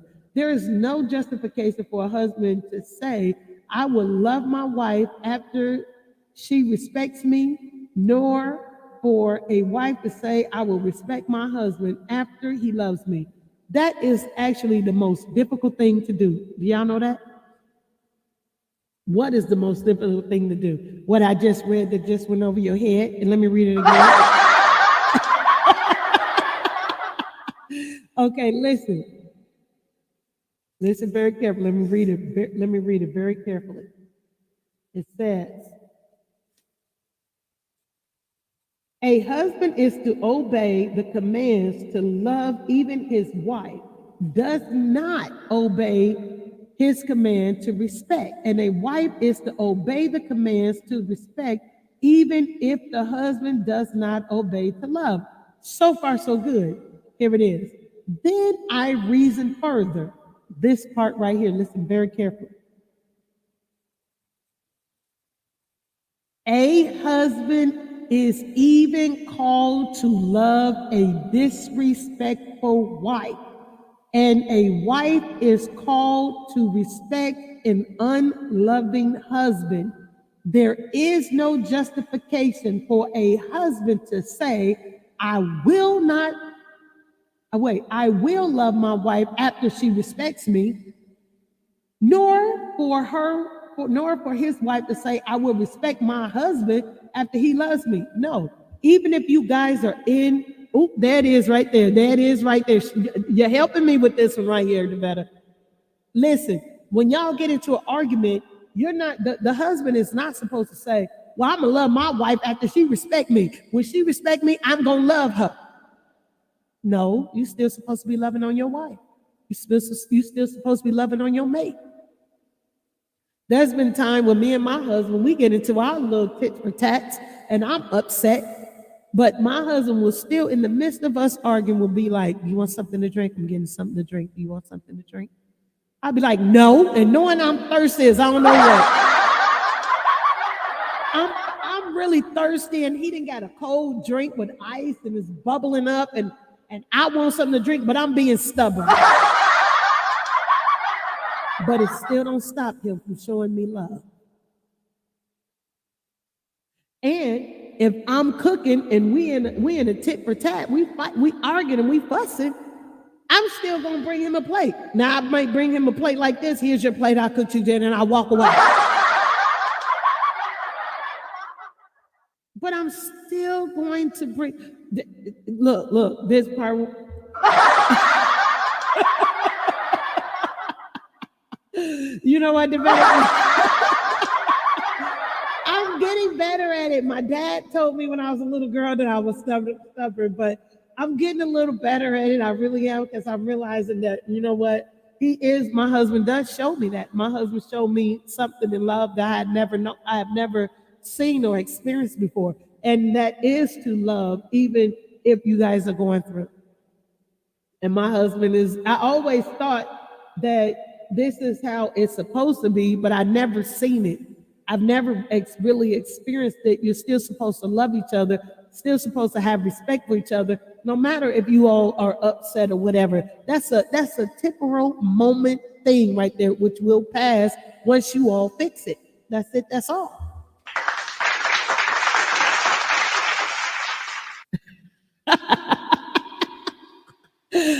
Oh, snap. You said and spoil, and I love y'all. I just told what my husband told me that the other day that I was spoiled. I'm like, I'm not spoiled. He like, yes, you is. I'm like, no, I'm not. I'm like, yes, he like, yes, you is. I'm like, well, it's you. You did it. He's like, I know I said, it's your fault. He said, so.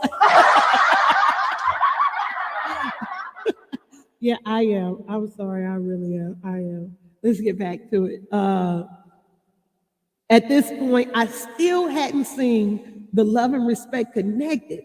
My theory surfaced as God guided me in recognizing the strong links between love and respect in a marriage.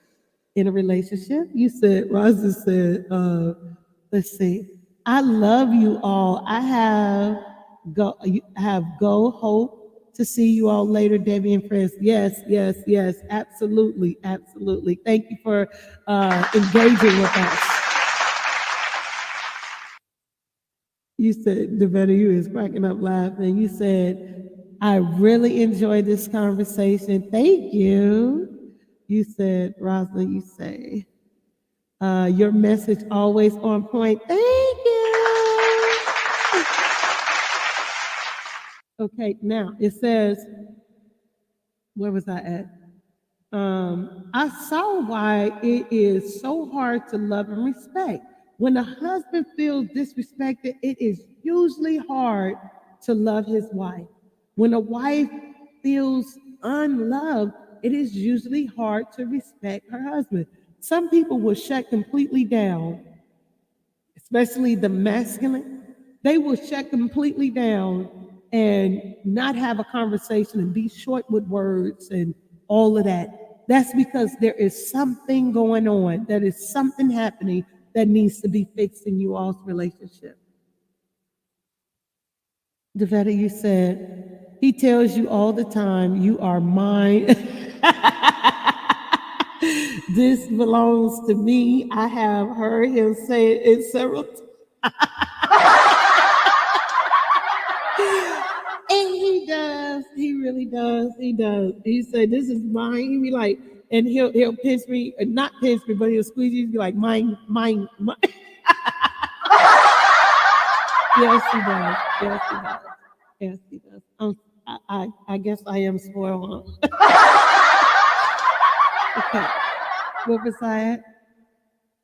At this point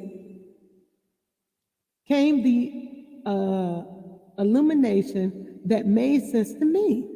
And it made sense to a lot of people ever since. What'd you say? Let's see what's going on. Cracking up laughing. What was that? When a husband feels disrespected, he has a natural tendency to react in ways that feel unloved to his wife. Perhaps the command to love was given to him precisely for his reason. When a wife feels unloved, she has a natural tendency to react in ways that feels disrespectful to her husband. Perhaps the command to respect was given to her precisely for this reason. The love and respect connection is clearly within the scripture, but so is the constant threat that the connection can be strained or even broken. And then came what I call the aha moment. This thing triggered itself. Without love, she reacts without respect. Without respect, he acts without love. Thus was born the crazy cycle. Here we go. The crazy cycle, y'all. This would happen in a lot of our relationships. We got to really pay attention to this one.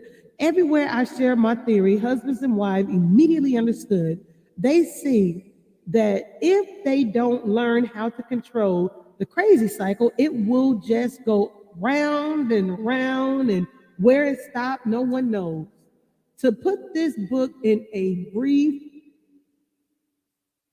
outline form, I want to help couples, 1, control the craziness, the crazy cycle. 2, energize each other with love and respect, the energizing cycle. And 3, enjoy the reward of a godly marriage, the reward cycle. Okay?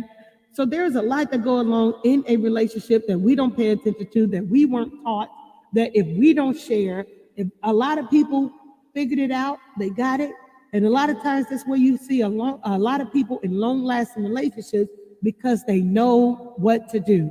They know what not to do. Will they fall and make mistakes here and there? Absolutely. But for the majority part, they know what to do and they know what not to do. Rosalind, you said, my man calls me his baby. I love it. He is 6 years my senior, but we are in our 50s, and you want someone who will protect you, defend you, and stand up for you. Yes. Because we want to feel secure. We want to know that we got somebody on our team no matter what. You have a problem at work, people getting on your nerves, if you walk in the house and you upset, your person should be able to see you and be like, baby, what's wrong with you? Is everything okay? I just can't believe, I'm just okay. I don't want to talk about it. Baby, come here. You moving too fast. The world can be so hectic out there, move fast.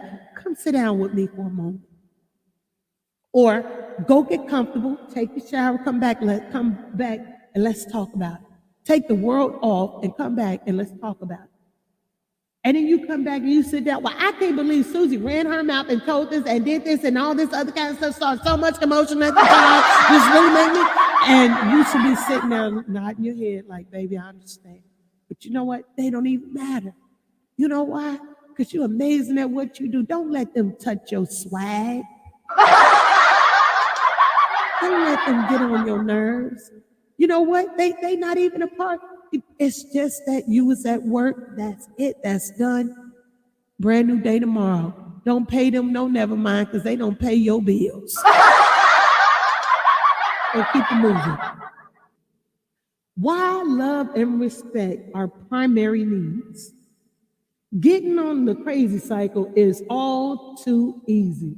Recognizing that you're on the crazy cycle and learning how to keep it from spinning out of control is possible if husband and wives can learn how to meet each other's basic needs for love and respect. I have often been asked, how can you be so sure the wife's primary need to feel love and the husband's primary needs are to feel respect?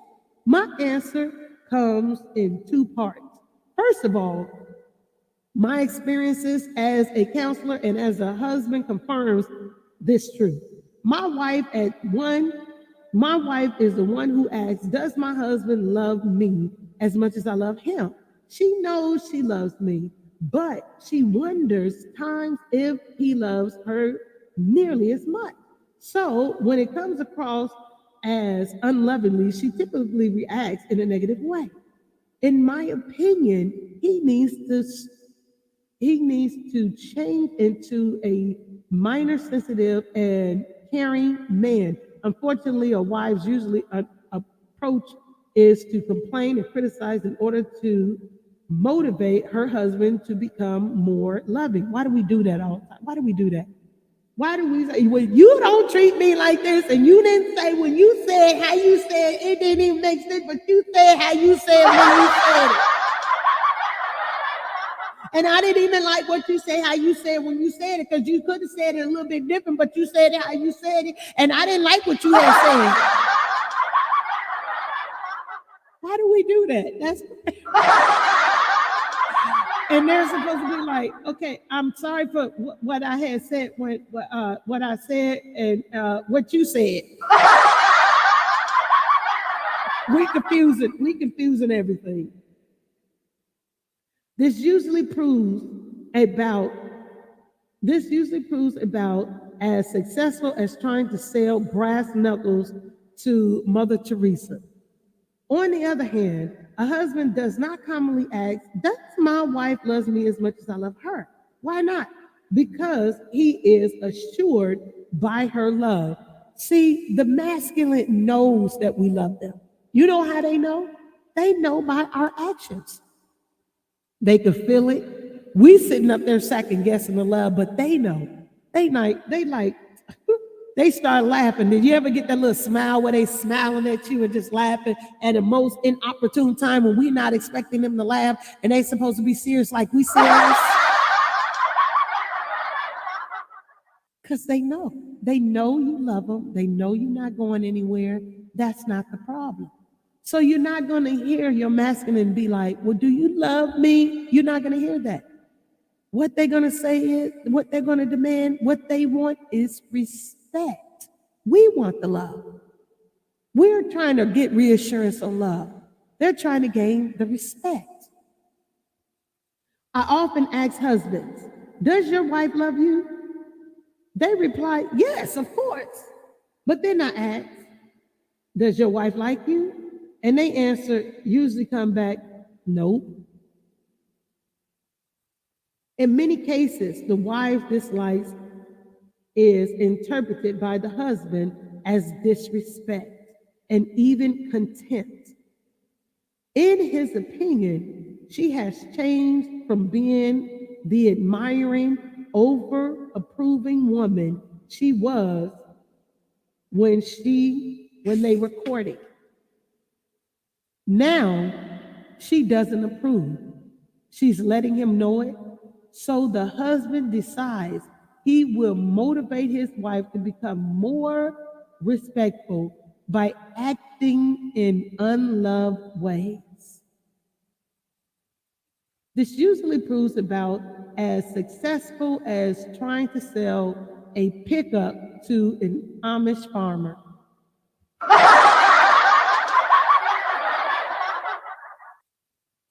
This is why they seek after respect. You see what I'm saying? And then they start to disrespect, thinking that if they disrespect, you will be respectful. That's not how that works. That's not how that works in a relationship. Being disrespectful doesn't bring about respect. Showing unlove doesn't bring about love. So what's the problem? Even more convincing is what Ephesians 5:33 teaches about the woman's primary need to love and the man's primary needs for respect. The husband must love his wife as he loves himself. Why? Because the masculine is going to love that person himself regardless. So love your wife like you love yourself. You're going to take care of yourself, right? You're going to go over and beyond for yourself, right?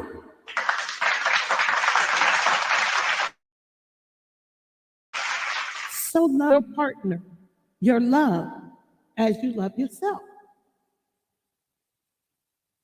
The husband must love his wife as he loves himself. And the wife must respect her husband. I read this book when I was single because I wanted to do better in my relationship that God may bring to me. So I read this book so that I could change who I used to be to change into who I willed to become. I was single when I read this book. I wanted to do things differently. I didn't want to do it the same way. I didn't want to be in the same cycle of a roller coaster of a relationship that wasn't advancing. I wasn't growing in. I wasn't getting what I wanted to get out of it. So I had to change me.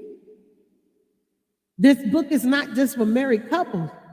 And that's what I love about it. I was not married. I was a single woman before I met my husband. When I read this book, I wanted something different. I wanted to change. I started with me. You feel what I'm saying? Does that make sense?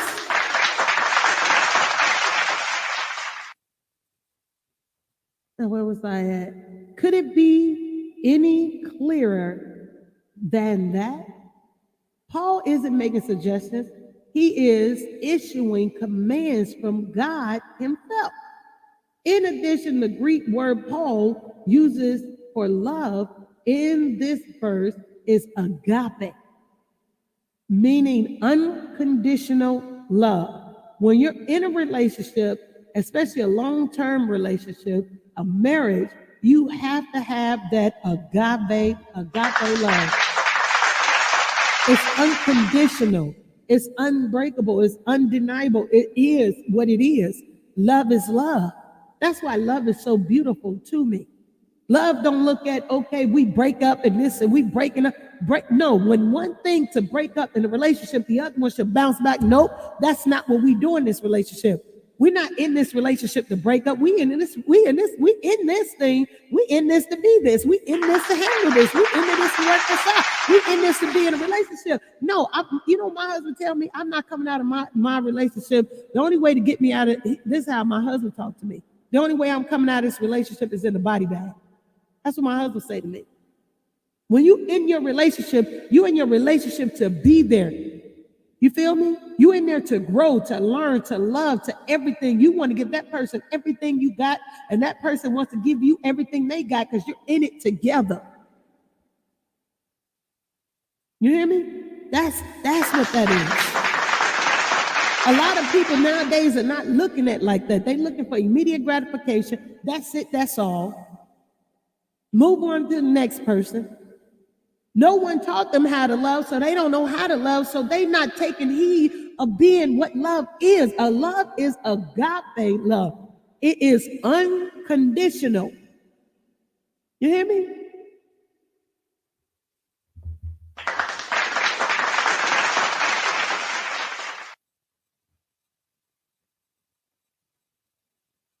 Hello, you Lucinda Speak. Welcome in. And the wording of the rest of the passage strongly suggests that the husband should receive unconditional respect. And that's something where we fall off at. Remember, this book is to help those that are in a marriage, help those that are in a relationship, help those that are looking to be in a relationship, help those to do better. I started reading this book when I was single. I felt in my spirit that God told me I was somebody's wife. I just didn't know who my husband was. I didn't know who he was, but I knew I wanted to be ready when he get here. I knew that. That's why I knew. The Veda says, love, agave love, unconditional. Love it. Absolutely. Lucinda Speaks says, respect. Absolutely. Y'all coming through with the company. That's what it is. When you get into your relationship, you need to, regardless if they ready or if they got everything cleared up or done or whatever, you need to be guarded up. You need to be ready. If you want a relationship, you need to be gearing up for that relationship. Let me figure this thing out. So you mean to tell me some of y'all are waiting to be in a relationship, but you're not cultivating who you are to be in a relationship? You just sitting right there waiting. You don't know how to be in a relationship. You're not trying to learn how to be in a relationship. You're just sitting there waiting for somebody to choose you, to say, I choose you, with all your mess that you can clear up. You can fix who you are. You just sitting there in a pile of mess waiting on somebody to come in and get you? No, baby, they already see you. They see you. Do you see you? They see you. Do you see you? Clean up. You. Get you together. Get you together. Get you together. Lucinda says, it's great to be prepared to become a wife before you start the relationship. Prepare for success. Let's change the culture. Woo! That part right there.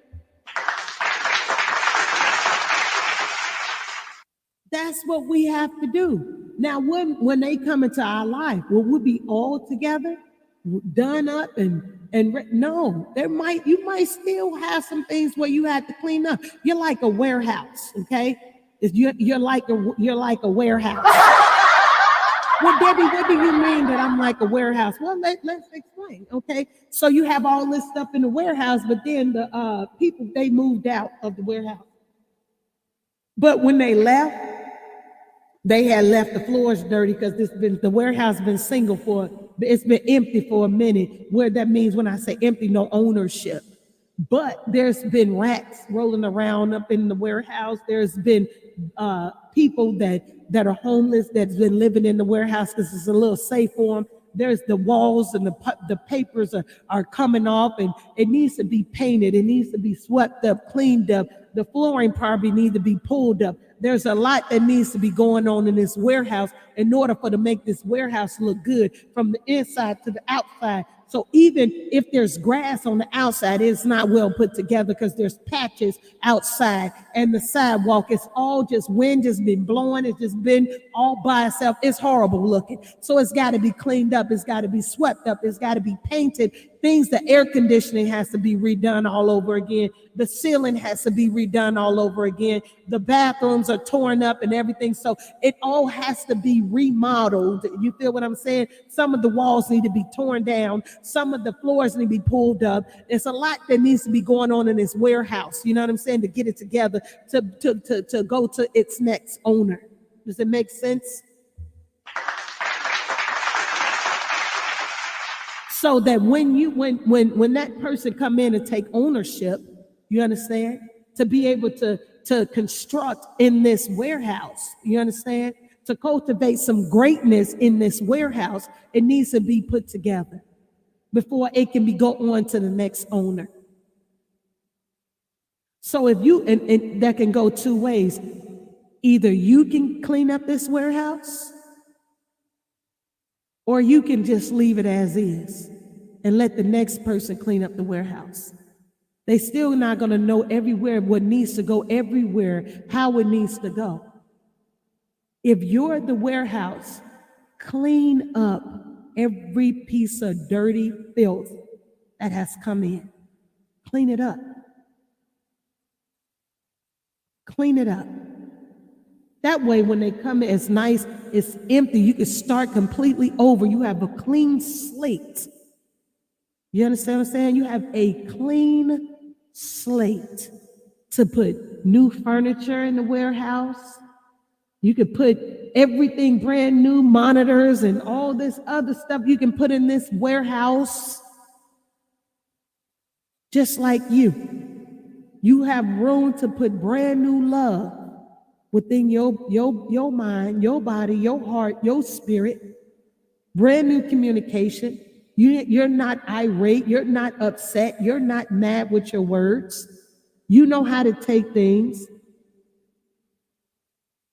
You say, what's the song? Clean up what I messed up. Starting my life over again. That whole part right there. Lucinda, you know you helping me with this thing right here. Y'all in here, the video, y'all in here helping me with this, and I appreciate you with it. The vetter, I'm sorry. You have to make sure you all cleaned up. Because you know what? You had take your body as a cup. You have filled your cup up with a whole lot of nonsense and never decided to clean it up. You just been letting it overflow with murk, mess, all kind of stuff. Well, now you got a new cup. You got a new body now. You're new. You're brand new. Your thinking is brand new. Everything is brand new about you. So now you got to now you're getting prepared. You're getting prepared, and you have room to grow. Does it make sense?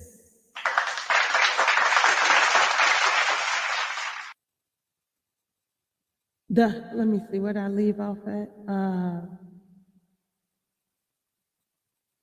This is not about the husband deserving respect. It's about the wife being willing to treat her husband respectfully without conditions.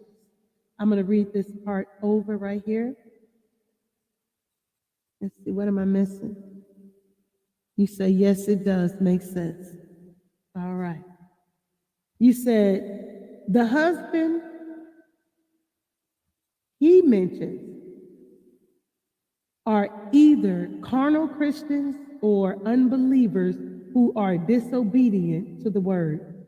That is, to Jesus Christ. God is not pleased with a man like this, and such a man does not deserve his wife's respect. But Peter is not calling on wives to feel respect. He is commanding them to show respectful behavior. This is not about the husband deserving respect. It is about the wife being willing to treat her husband respectfully without condition. And that's even if you in a relationship, it goes either way. Either you're married in a relationship or you expect to be and you intend to be in a relationship. Prepare yourself. To say the least, doing something when you don't really feel you want to do it is counterintuitive. I think I'm saying this right. Counterintuitive. Therefore, this passage must be acted on in faith. God has ordained what wives respect their husbands as the method to win husbands to themselves. To win husbands to himself. As a husband opens his spirit to God, he reopens his spirit to his wife. No husband feels affected towards his wife, affection towards his wife, who appears to have contempt for who he is as a human being. The key to creating fond feelings of love in a husband towards his wife is through showing him unconditional respect. If y'all think I'm playing with this, y'all love. Now, y'all know how I am. I like feminine and masculine to go that way because we have different type of relationships out here. So, feminine, go to your masculine and show respect when you're arguing or you have a disagreement. See, won't you get a better outcome, a better result? Watch the result that you get. Normally when you go arguing and fussing and combating back and forth, but when you are respectful, you're going to get that person is going to change their mind and be like, whoa, what just happened here? They're going to wonder if you okay. Are you all right? Is everything okay? We don't have to argue about everything all the time. Does that make sense? We don't. We can do things a whole lot better with our communication, our respect, and our love for one another. Let me catch back up. Respect, unique features of this book. Respect. Listen. Many books of marriage stresses the need for husbands to love wives, but the unique feature about this book is the concept of wives showing unconditional respect towards husbands. My theory is simple, but it is so powerful that I decided to leave the pastoral in 1999 and begin sharing these truths about love and respect full time. Ever since Sarah and I have shared our message with thousands of married couples, and again, we receive confirmation that we are definitely on the right track. Every wife we've met wants her husband to appreciate how much she loves him, and she yearns to feel more love from him. What we try to share is that the best way to love a husband is to show him respect in ways that are meaningful to him. Such respect let him feel his wife's love for him and ignites in him feelings of love for his wife.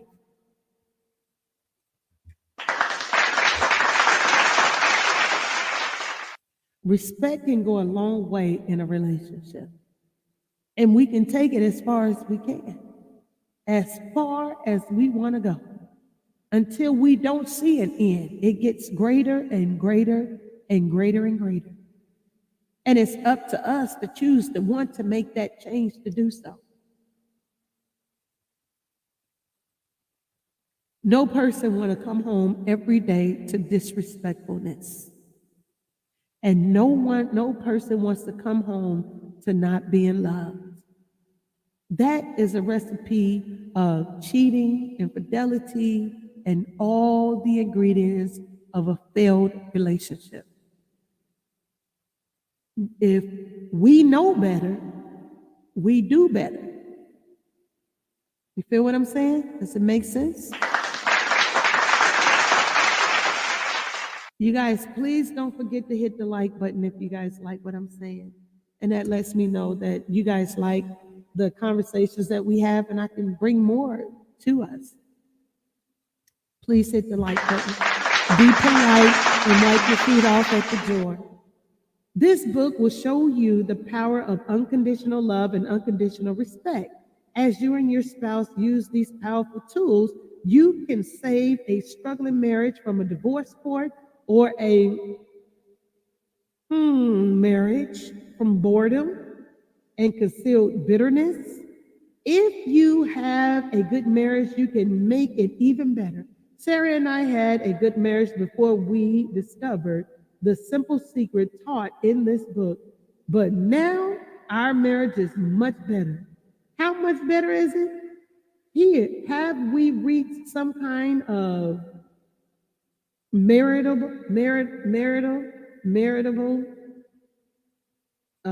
nirvana and all is perfect? Hardly. We still come across to one another at times as unloving or disrespectful. We don't come across as perfect couples. I know a lot of people see my husband and I, we're not perfect. I always say, bring me somebody perfect. I would love to interview him because I don't know no perfect person. There is no perfect person, and there is no perfect couple. However, there are some things that you may see in a couple that you may say, wow, I like that type, what they have going on right there. Let me ask them how they got that way. And maybe that's something I can apply for in my marriage. You know what I'm saying? You don't want the person you don't need, and trust me, because that person ain't gonna treat you how that person treats you. You may have it in your fantasy land, in your fantasy mind, oh, they gonna love me like that, they gonna do me like that. It ain't that. That's a love that they have together. You feel what I'm saying? So you may see some in someone's relationship, ask them how they got that way so you can cultivate it in your own relationship so you can be better than that, because they'll share it with you. If they're good people, they'll be like, well, this is how we got to be this way, and they'll be real with you. You know what I'm saying? Let me see, where was I at? We still get on the crazy cycle like everybody else, but we have made a decision that has changed the course of our marriage for the good. Now remember, this is not for only married. This is for those this is for married couples, this is for those that are in relationship. Like I said, I know people that have been in relationship for years. This for those that desire to be in a relationship. Those are those that had been in a relationship, and maybe you can see some things where you went wrong at, and the next relationship you'll learn to do better. Because we all make mistakes. It takes two in a relationships, and it takes two to mess. It takes two to make it great, and it takes two to mess it up.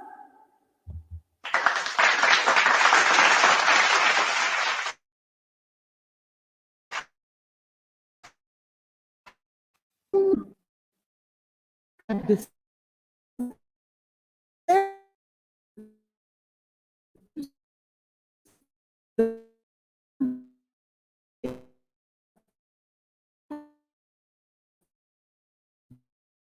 Can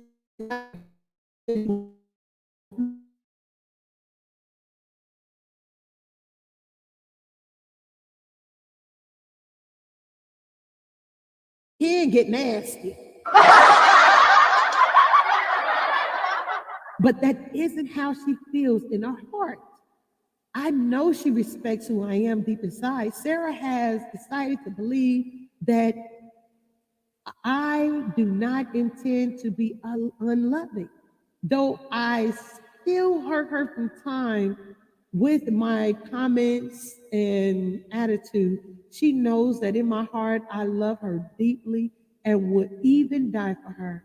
So, how does all this actually play out? I like to illustrate with eggs and towels.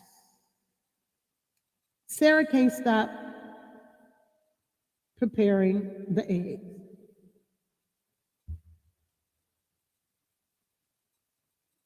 Sarah likes, no, peppering. Sarah can't stop peppering the eggs. Sarah likes pepper on her eggs. I do not. Like me and my husband, I like over easy eggs. He likes scrambled. I be trying for the life of me. I really do be trying to get used to, like, for real, y'all, for real. Like, I really do be trying to get used to scrambled eggs. But when I make my grits and shrimp, or I just have grits, I like over easy eggs. I like yolk to be, on here, on point. But then I be making scrambled eggs for him. I'll be like, okay, let me try it. Let me make the scrambled eggs for him. Okay, Debbie, maybe it's good. I make it soft. You know what I'm saying? You don't cook it all the way in the stove. When you put it on a plate, it's still cooking a little bit. So it's nice and soft, buttery. Eggs good. You feel me? But then once I go to eat it, I'm like, I don't want it's not. Like, I really do be wanting over easy eggs. Like, I really do. But that's our differences. So I'll make over easy eggs and make him scrambled eggs. So Sarah likes pepper on her eggs. I do not. In her view, scrambled or sunny side up eggs need to be peppered until black. In the course of our marriage, Sarah has fixed me eggs hundreds of times, and she has put pepper on these eggs just about every time she cooks them. Even though she knows I don't like peppered eggs. But I have concluded that Sarah is not doing this to spite me or because I'm unimportant to her. I know her heart. She has even muttered in frustration after peppering the eggs again. Well, they aren't any good if they don't have pepper on them. So actually in this, as we read, it sounds like Sarah trying to protect them from eating bland eggs. That's what I got out of it. I'm trying to bring my husband over easy eggs. I'm telling you, you're gonna like them. But this is the things that we like. You said this is as baffled as I am by this constant peppering. I have not concluded that Sarah is plotting to change me or irritate me. I know Sarah is thinking of other things. She is on autopilot when she's peppering my eggs. I have told her hundreds of times, please don't put pepper on my eggs. If she really respected me, wouldn't she listen to me? Wouldn't it be natural for me to explode in anger, especially if I can predict this again? Wouldn't it be right for me to become doubtful or of her good intentions? Wouldn't it be right for me to start keeping track of many annoying things she does, like peppering my eggs? All this would prove I really don't matter to her, wouldn't it? But I am able to interpret Sarah much less negatively than that because I have decided that she does not intend to be disrespectful, not in her deepest soul. I made that decision, and other husbands are making it too. One man wrote, "It was freeing to reflect on the fact that my wife is well-intentioned and good-hearted towards me. As she acknowledged, sadly, I would misunderstand her heart. There were lots of things I didn't know about her. For example, it turns out she had been going through postpartum depression. Understanding some things like that softened my heart a lot. I started to think more about how she might not be sensing my love for her, even though I was well intended on good hearted towards her. This husband gets it. He has made the right decision about his wife. And so can you regarding your spouse or your love." I like that part. Emerson can't put things where they belong. I leave wet towels where they don't belong. I leave a loaf of bread on the counter. I leave cupboards open, cupboards open, cupboard doors open. I have books stacked on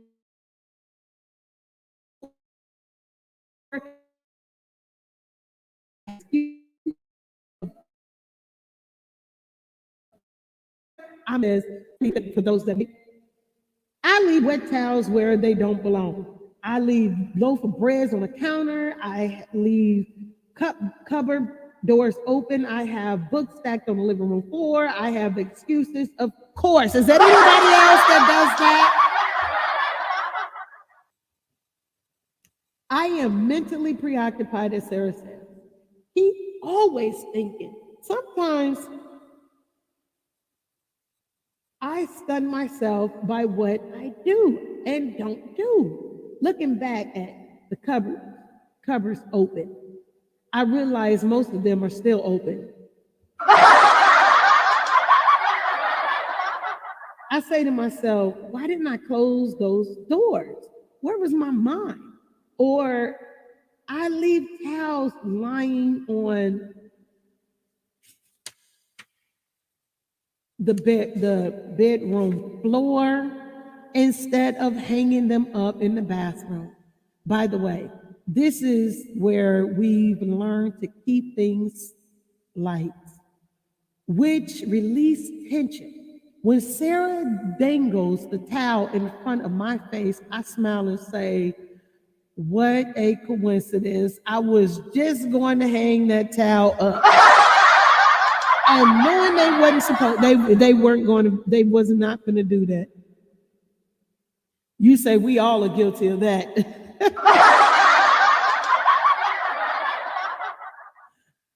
Now, don't get me wrong. I'm not a pig, but I am married to Sarah, who is, who is the neatest and the cleanest. I am a flunk. I am a flunk by her standards. She is not a perfectionist, but she is logical. Why leave the towel on the bed when a rat is in the bathroom waiting for the towel? Like, for real. You just walked out of the bathroom. You know what I'm saying? Let's see, where we at?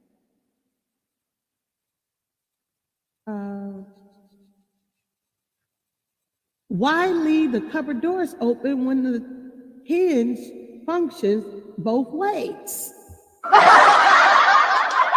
Why leave the books on the floor when it would only take a few seconds to put them on the bookshelf? But Sarah has not concluded that this means I am out to ignore her or irritate her.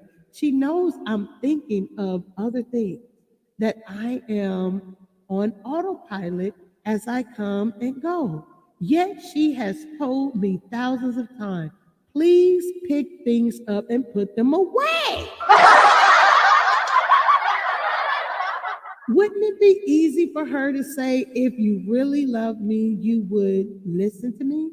Wouldn't it be natural for her to explode in anger? Wouldn't it be right for her to become doubtful of my good intentions? Wouldn't it be right for her to start keeping track of the many things I do like this? After all, surely all of this would prove she really doesn't matter to me. But Sarah is able to see me in a more positive light because she has decided to believe that I do not on purpose to be unresponsive, and unloving, not in any of my deepest soul, not in my deepest soul. She has made that decision, and so have other wives.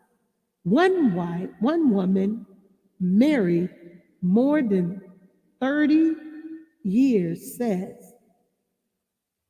as I look back, I realize how disrespectful I've come across. He is naturally kind and compassionate man, very outgoing and has a gift of serving. He's always willing to do things for me on a moment's notice. Truly a well-meaning, good-hearted man who has had sin in his life like all of us. I realized that maybe my expectations were too unreasonably high.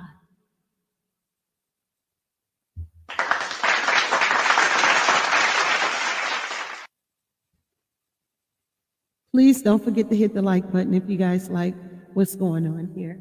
Another wife adds, since early in our marriage, when he came across as really controlling and not listening to concerns that I would have, I didn't see that he had feelings inside. I started the in your face, bitter wife response. Now I see more of his heart, and I'm starting to understand why words have done what words have done to him.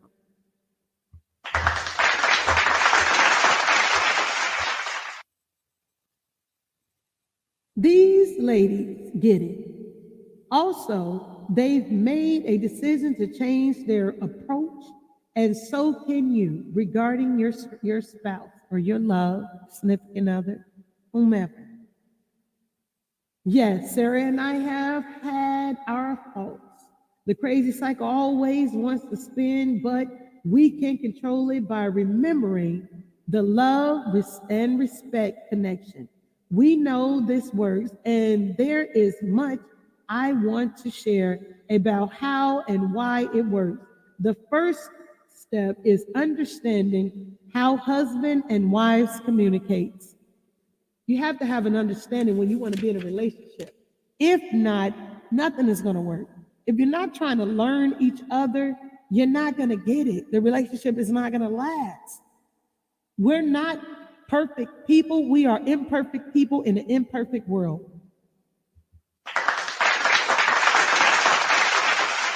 We're all going to make mistakes. We're all going to fall and stumble, but it's where you, after that fall, after that stumble, what happens next? What do you do with that?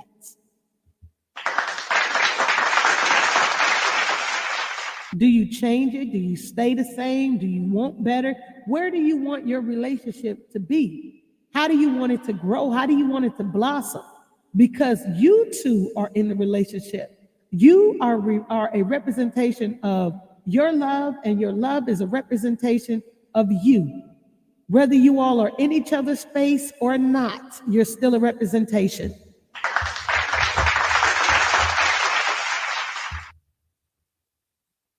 To communicate, decipher the code. If husbands and wives are to understand the love and the respect connection, they must realize that they communicate in code. And the problem is they don't know how to decipher the message they send to one another. A couple was about to celebrate their 10th wedding anniversary, and the wife began to wonder if her husband would remember. Debbie said, yes, you should always represent each other, even when apart. I love it. There had been plenty of times during the past decade when he had forgotten their anniversary altogether. No matter what she did, little hints, bigger hints, he would miss it. But on their 10th wedding anniversary, with no hints at all, he remembers.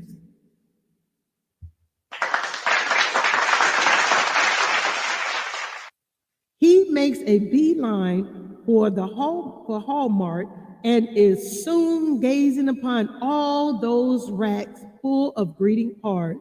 One colorful card quickly catches his eye. He skims the words. They are perfect. He thinks this card is her. No doubt about it.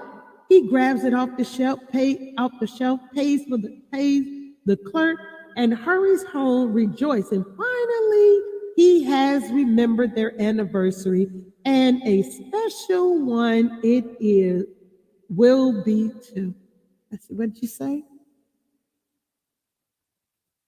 You said love, LOL. Men seems to always forget. Forget for real. Some women do too, though.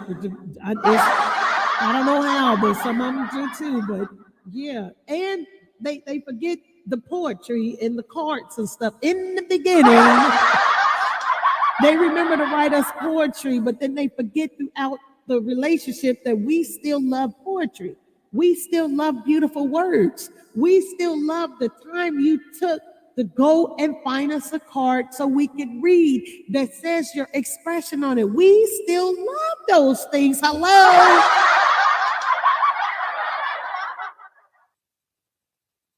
She is there when he arrives at home. So he sneaks the card into another room, signs it, and quickly writes her name on the envelope. When he even adds a couple of tiny hearts, even over her name, as an extra touch. Then he comes out and hands his wife her 20th anniversary card. She beams from ear to ear. She is so happy. Finally, he has remembered. She tears open the card and begins to read, and then her face falls. The eye that had been bright with loving energy turned cold. Her beaming countenance become sour and dark. What's wrong? Her husband asks. He's a very sensitive guy, and he can pick up on these things. Nothing. There is too. What's wrong? No, there's nothing wrong. But there is. I can see it. What is it? Well, it's not bad for a birthday card.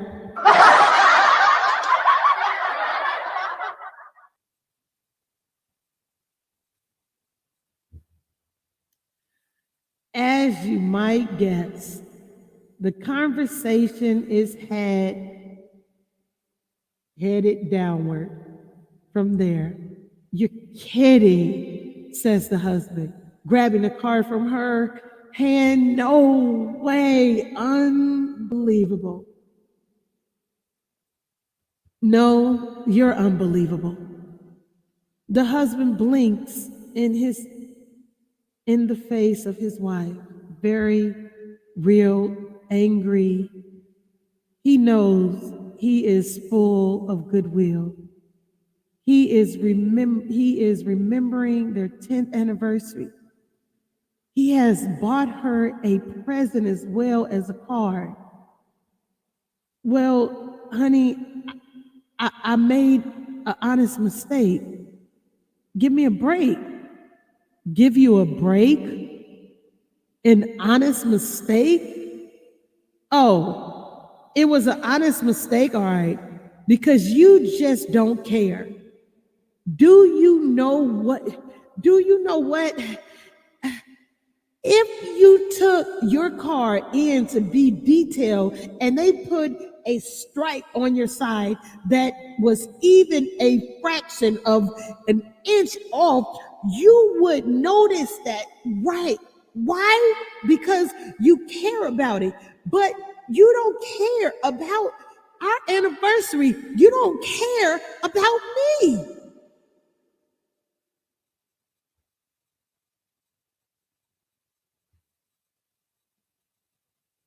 The husband can't believe it. He is moving from feeling guilty to getting angry. What he thought would be a loving celebration of their 10th anniversary has become a conflict that is escalating fast. Hey, I made an honest mistake, all right. Give me a break. Good grief. You buy me a birthday card on our 10th anniversary and you expect me to not be upset?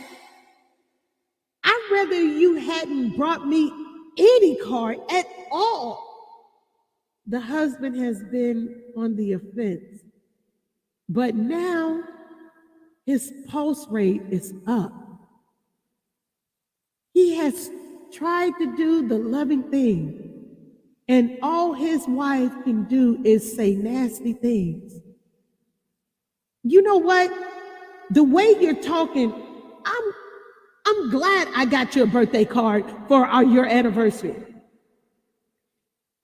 And with that brilliant parting shot, he storms out the room, slamming the door behind him. Approximately 2 minutes have passed since he handed her the card. This couple, a husband and a wife who truly love each other, have come home expecting to spend a wonderful romantic evening together. Instead, they end up stomping into opposite ends of the house, staring out the window into the darkness, wondering how it had ever come to this, and thinking, this is crazy.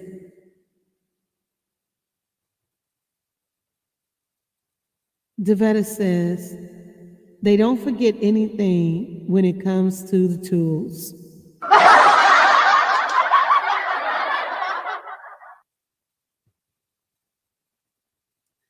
This story is based on an actual incident and have collected many others like it from couples Sarah and I have counseled. Angry exchanges were caused when the husband appears wearless, depriving his wife of love, and when the wife reacts with criticism and complaining that are depriving her husband of respect. And why should she be respectful? The stupidest of doesn't deserve her respect.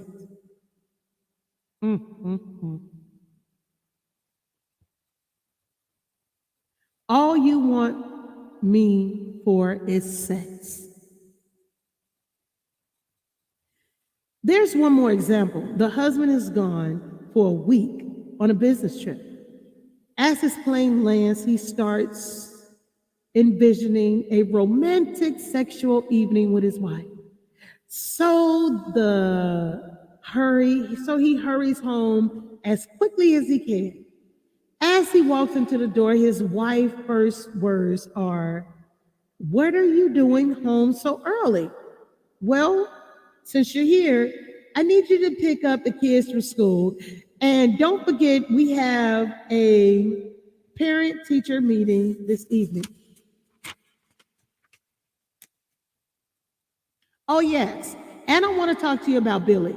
The teacher called today and said he's been showing off and distracting his friends in class. And on the way to the school, can you pick up my clothes at the cleaners? Oh, and I almost forgot, dinner will be late because my sister is dropping over for coffee. That's crazy. So much for the romantic evening plan. By her knight of the business road, who has wound it up playing second fiddle to the kids, the cleaning, and his wife's sister. On his way out the back door, he calls sarcastically over his shoulder, "Great to see you after a week." Great to see you after a week. His wife is bothered by this sarcastic tone. But just as he walks out, the phone rings, and she doesn't have time to follow him outside to ask him what he meant. Later, during the parent-teacher meeting, he says he is still angry, but on the way home, she says something. She is exhausted from all the week's activities, and she is upset because he never asked her once about what she had to deal with. She wonders what right is he has to be upset with her when he is the one being unreasonable. As they retire into bed that night, the husband decided he will make up with his wife in the most obvious and natural way. As he reaches to rub her back, which is usually a good way to get started, she groans, "Don't, I'm too tired." Angrily, he rolls away from her without saying a word. Wounded by his anger, she says, "You're so insensitive." In his disbelief, he replies, "I can't believe you said that. I've been gone for a week. I come home and instead of any kind of greeting, you just go on about the kids and your sister. When I try to be close, you tell me you're tired. And then you call me insensitive. Am I just a meal ticket for you?" By now, his wife is very hurt, and she retorts, "You never ask me how I'm doing. The only time you get interested in me is for sex. I was gone a week. Then when we were first married, I had to travel. You couldn't wait to see me to get home. You greet me at the door with a smile and a kiss. Now you simply look up and say, "What are you home? Why are you home early? Thanks. That makes my day." Craziness. Just keep flipping the light switch. Stories like these are not unusual. I don't know about you all. I don't know how many of you all are in a relationship and the other one come home and it's just right to business and you do this, and you do that, and you forget how we used to greet each other, how we used to show each other love. Well, sometimes we got to get back to those things. We have to get back to loving each other. We have to get back to being concerned about each other, getting excited about who each other are and how we are in each other's life. That's how we miss that. And now you see that in your previous relationship that you was in, that's probably what you did. You have one that take care, that's the homebody, that take care of the kids and the bills and this and that and the other, and you miss out on that. And everything that come out your mouth is the bills, the kids, the bills, the kids, the this, the that, the this, and you forgot how to greet each other, how to love each other. And then when you get home from work, all it is about you and what happened with you at work. You're not like, how was your day? How did it go? Is everything okay? You know what I'm saying? We forget to show those kind of tender love and care towards each other because we get so caught up in the day-to-day humdrum, and it's moving and it's moving and it's moving, that we never have the time to just sit and talk to each other. Even when you go out on your date that you do a special date with, you sit at the restaurant, you guys are talking, well, the kids this and the kids that, everything out of your mouth is the kids, the bills of this, the kids, the bills of this. You forgot how to be in a relationship with one another.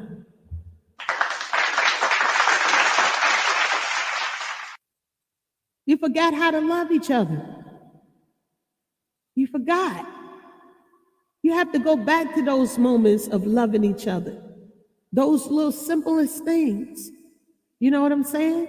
Is it making sense to anybody? Stories like these are not unusual. Every married couple or every couple has a version of their own. Around and around it spins. I call it the crazy cycle. So many people are on the crazy cycle that 5 out of 10 couples in the church or wherever are divorcing. And the craziness seems to be getting worse. It's like someone coming into the room, flipping on a light switch, and discovering the lights won't come on. If someone tries to switch 2 or 3 times with no results, you can understand. He will eventually figure it out. A tripped circuit breaker, a burned out bulb. But if he stands there and flips the switch continually for half an hour, you begin to wonder, is this guy a little crazy?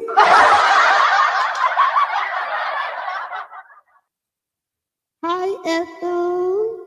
How are you?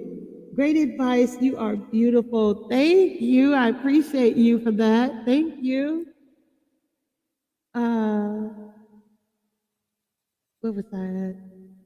Ironically, there are more books being published on marriage today than ever before. There are books on marital communication, money management, sex, etc. There are even books on how to become a better husband or wife in 30 days. There are helpful tools out there now. There are helpful tools. But with all our knowledge, the craziness continues. And it doesn't seem to matter if the couples are Christians or unbelievers. Why? I have concluded that those of us in the church who believe we have the truth are not using the whole truth. Listen, my belief, Debbie Curry Speaks belief, is I don't believe the greatest people are in church. You know that? I really don't. Because see, God looks at the heart of a man. There are people that don't even attend church and have the greatest heart you could ever imagine possible. They are the most beautiful people you ever want to meet.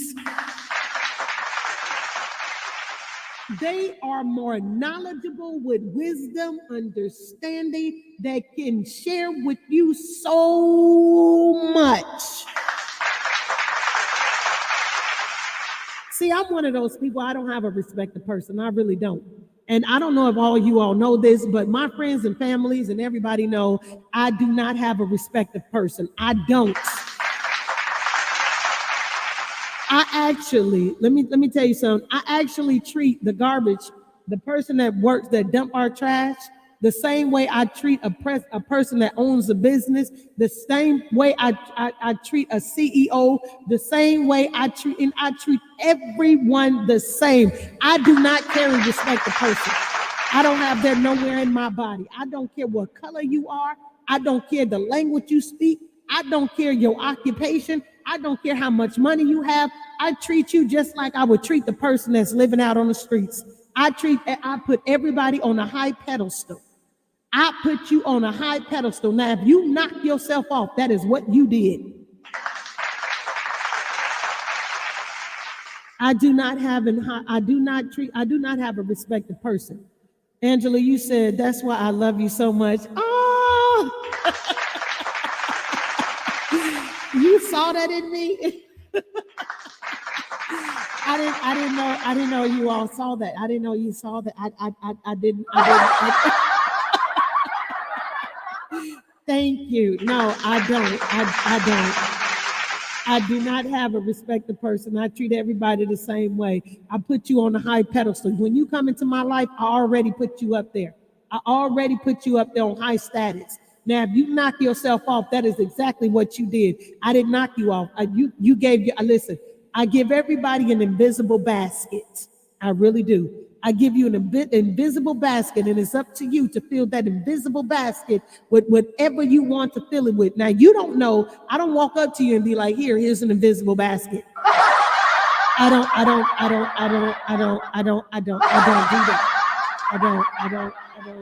that. I don't do that. I don't do that. What? You say yes, you did, though. That's cool. Thank you so much. I appreciate you for that. I give everyone an invisible basket. Once I give you that invisible basket, I come back and I take after a certain amount of time, I take that invisible basket and I look and see, and I see what you fill that invisible basket with. You hear me? And then when I look in it, if I see that you treated me with this kindness, with anger, with hatred, with not love, with just a whole lot of mess, then I know that you're not for me. You feel what I'm saying? That's what I do. But if I see that, I see that invisible basket and you've shown me love, you've shown me respect, and you've done this and you've done that, and I appreciate that, then I know that, wow, I could dig that. There's some people I like here on the different apps, on Facebook, on YouTube, on Instagram, on TikTok, and different things. I like certain people, and maybe certain people don't like who I like, but they never harmed me. They never done anything to me. That don't make me want to hate that person or dislike that person. I don't need to take on someone else's judgmental attitude towards how they feel. You know what I'm saying? I'm watching, I'm seeing, like I'm close with it and I'm looking, but they never hurt me. They never harm me. That's why I could get along with different types of individuals in my personal life, in my business, in my occupation, and on here or what. I could get along with different people. I'm not out here to hurt nobody. And that's real talk. I'm not out here to hurt nobody. I try to treat people the way you treat me. If I see how you treat me, then I'm going to be like, okay, hold up, wait a minute.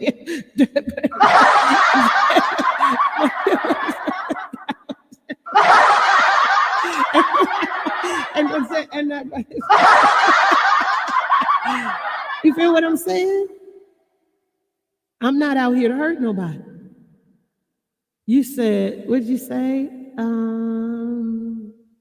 You say, Angela, you said, you is beautiful inside and out. Oh, thank you. appreciate that. I fall and make mistakes as everybody else do, y'all. I'm not perfect. I'm not perfect, and I don't believe that anybody else is perfect. I'm not a perfect. I'm an imperfect person living in an imperfect world. You know what I mean? I'm not perfect. You said you are beautiful. You wrote it twice. Thank you.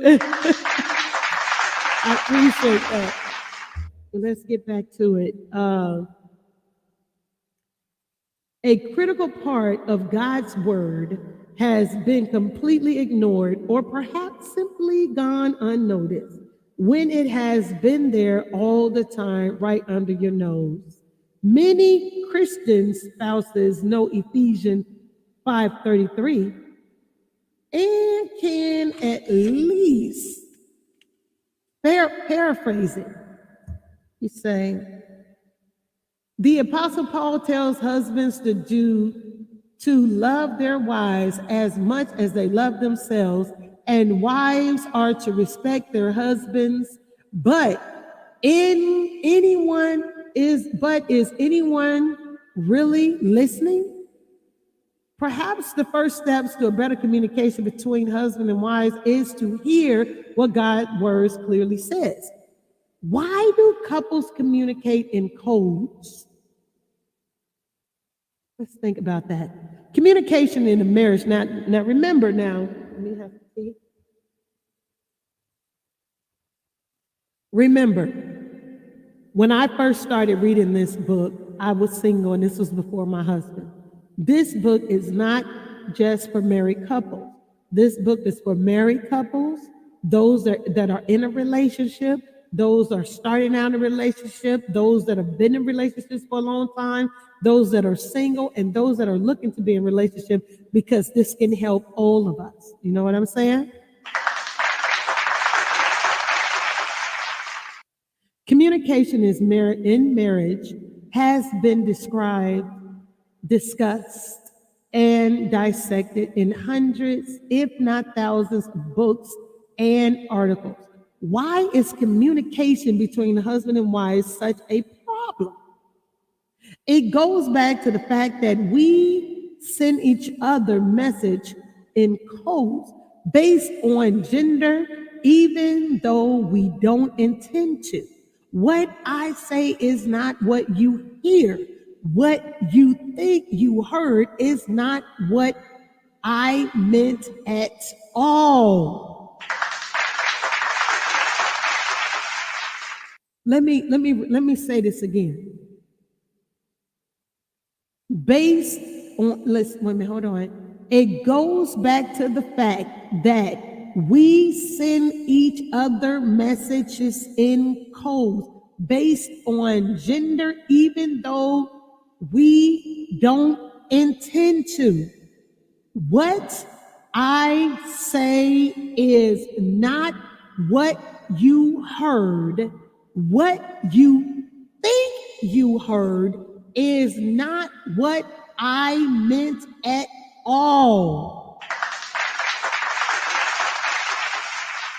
Let's see how this plays out at home as a couple is getting dressed to start the day. Okay, let's check this out. She says, I have nothing to wear. She means she has nothing new. He says, I have nothing to wear. He means he has nothing clean.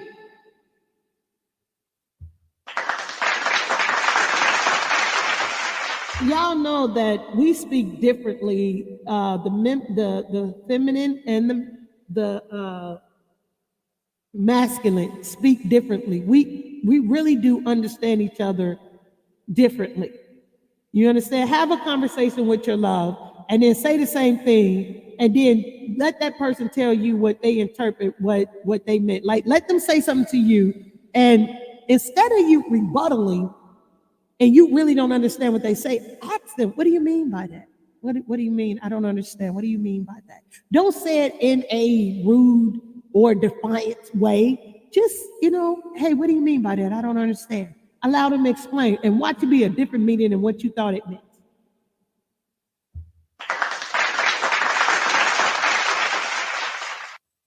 There is no serious danger of conflict here, but the nothing to wear line illustrates that we all see things out of our own needs and perception. Just the other day, I was working on my computer and Sarah had the radio on in the next room. It was some kind of talk show, and I just loud enough to derail my train of thought. I yelled at her, "Are you listening to that?" There was no reply. I yelled again, "Are you listening to that?" Still no reply. Final yell, louder, "Are you listening to the radio?" She yelled back, "I have been trying to listen, but you keep interrupting."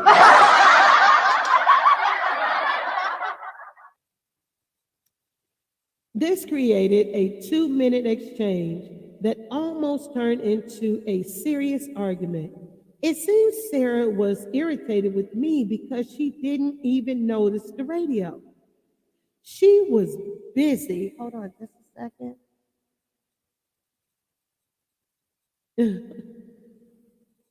You said this is so good. Thank you.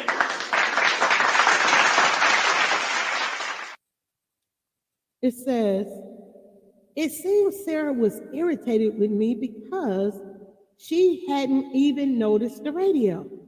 She was busy with something else, but she thought I had called to her because there was something on this talk show that I really wanted to hear. I really wanted her to hear. Of course, my real intention was that she turned off the radio if she wasn't really listening to it. So I was irritated with her because she hadn't understood me. Finally, it came to me that I hadn't been very clear about what I had meant when I was yelling at her 3 times, wasn't too loving either. So I apologize. I cite this little misunderstanding to point out that things like this can escalate, particularly if husband and wives are a bit upset with one another about something that happened the day before or possibly just a few minutes ago. In other cases, couples may be experiencing long-term tension, which can escalate when fed by a simple miscommunication. A lot of times we think we're upset when we argue back and forth with each other with that whatever just happened at that moment, when it's really a buildup. So you really have to communicate with one another, because you really may think that that little thing that they thought was a problem, that you, like the towel incident. Normally Sarah wouldn't be upset with the towel, but there was actually something else underneath the surface. You have to communicate with your spouse, your partner, your love, to check in with each other at all times. Check in with each other. Hey, how we doing? Are we okay? I mean, is there anything that I need to fix? You know what I'm saying? Check in with each other. Sometimes that little check-in in your relationship makes a difference.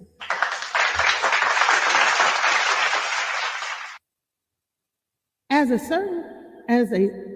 certain point, the issue isn't about turning off the radio or whatever this miscommunication may be. The wife can get irked with husband because he isn't being sensitive. Sometimes that most wives always anticipate or expect in less than a minute the wife can start feeling unloved and accuse her husband of being unloving.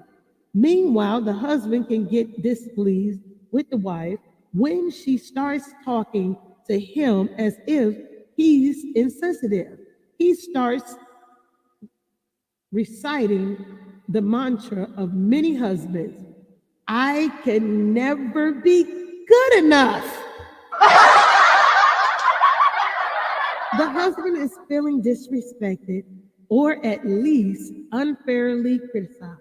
Again, a tiny spark in a dry forest can quickly catch fire, and if a couple doesn't know how to put it out, it can grow into a serious, serious situation.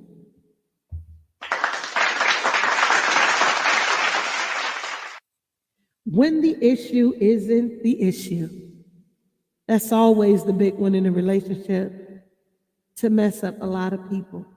When the issue isn't the issue. You know what? And that's why a lot of people need to nip a lot of things in the beginning of their relationship in the bud. A lot of people don't want to handle what needs to be handled in the relationship.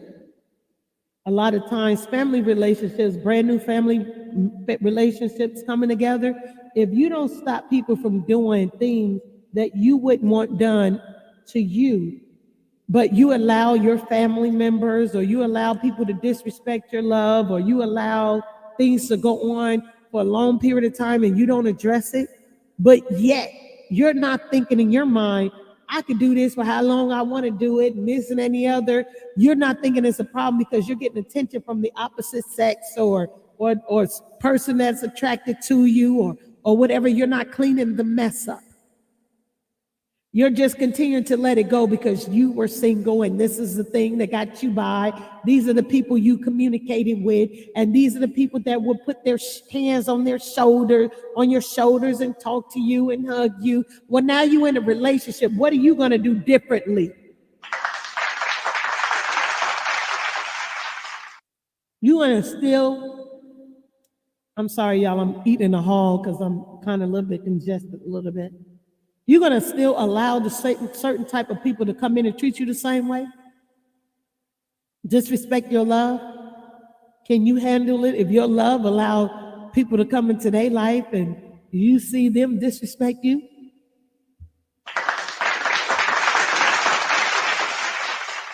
Start thinking about how you want to be treated and clear up some of your mess that you're going through, because you're going to break up a new relationship that could probably be the best for you, to you, and you're going to miss it. You're going to miss it. Probably would have been the best person to treat you the best out your life, the relationship you have always wanted and desired, but yet you didn't clean up your mess. You might want to think about that there.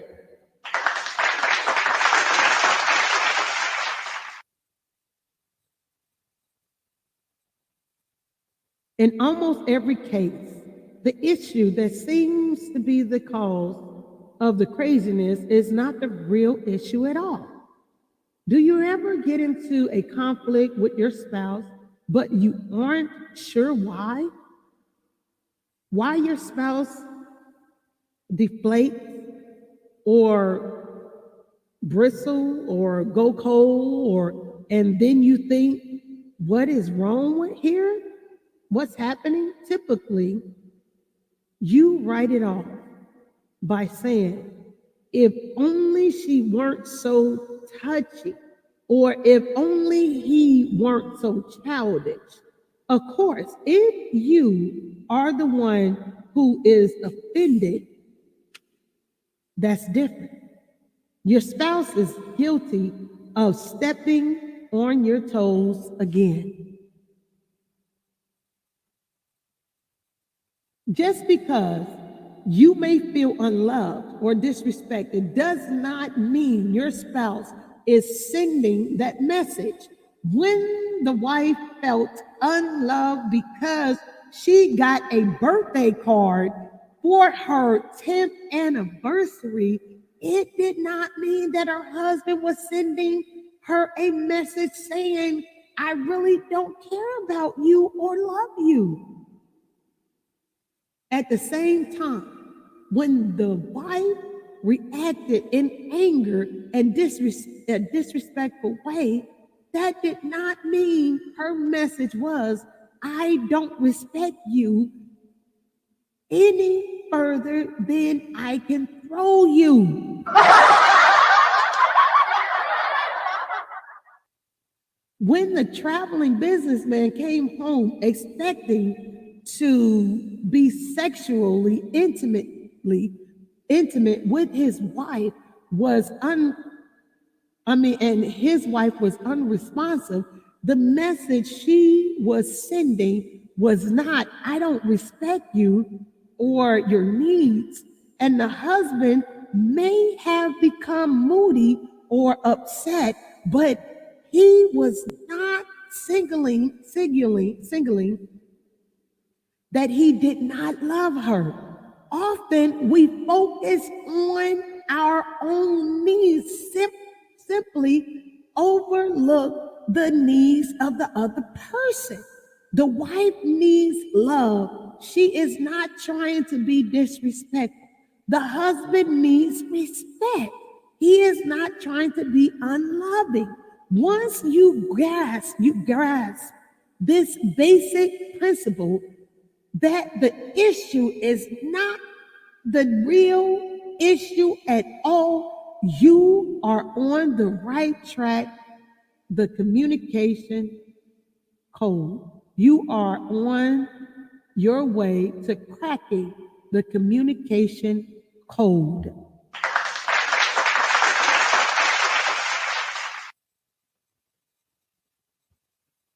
We're as different as pink and blue. When the issues isn't the real issue, it is critical to understand that one thing is going on in the spirit of the wife, and an entirely different thing is going on in the spirit of the husband. Remember, this is for relationships. That's what we're reading about. The opening chapter in Genesis tells us God created them male and female, feminine and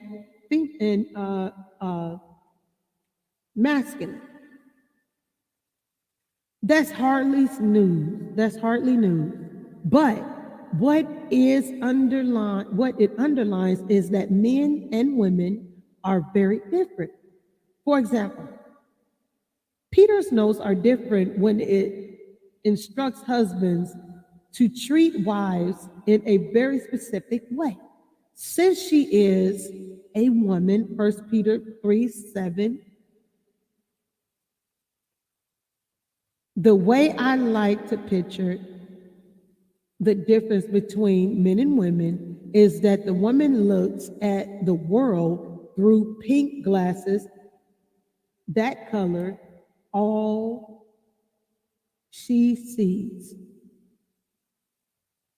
The man, however, looks through the world through blue sunglasses, that color, all he sees. Men and women can look at precisely the same situation and see life much differently.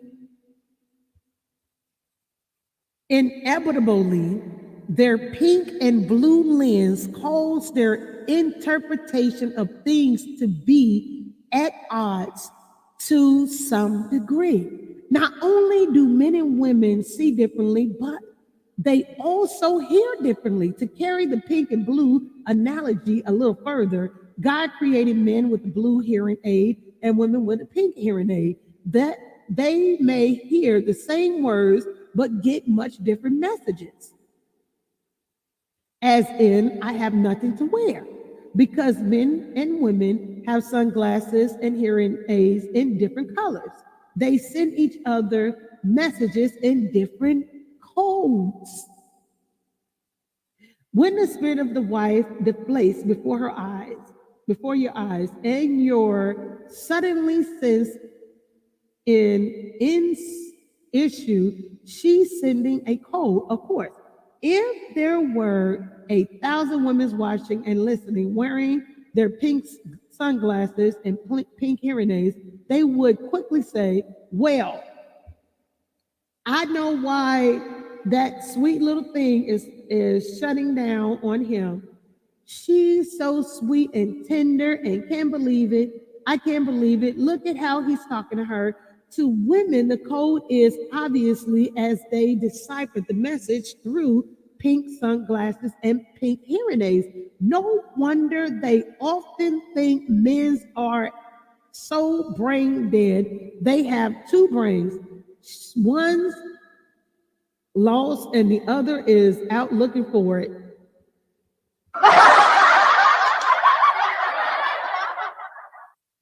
But turn it around. When the wife sees the spirit of her husband deflate, or he gets angry and won't talk, his behavior seems childish to her.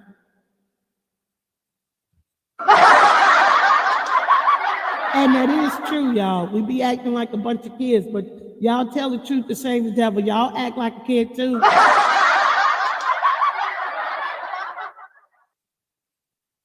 And what was that? But if 1,000 men wore blue sunglasses and blue hearing aids were watching and listening, they would say, I know why that guy shut down on her. Good grief. I look at the way she's talking to him, unbelievable. Get that witch get that witch a broom.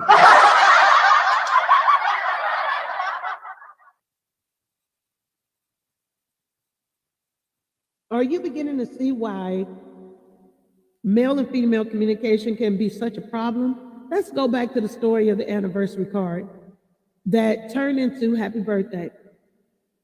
When the wife sees that her husband has purchased a birthday card, her spirits deflate in an instant.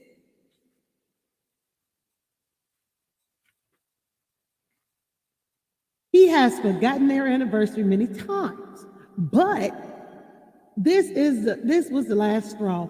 Obviously, her husband doesn't even love her enough to take the time to read a card that he brought to her. So she sends him an angry message. And of course, it was in code. Does he decode her words and expressions correctly? Of course not. He is wearing blue sunglasses. All he sees is anger, irritation, and disrespect. He feels guilty, then irritated. After all, he made an honest mistake. Give him a break.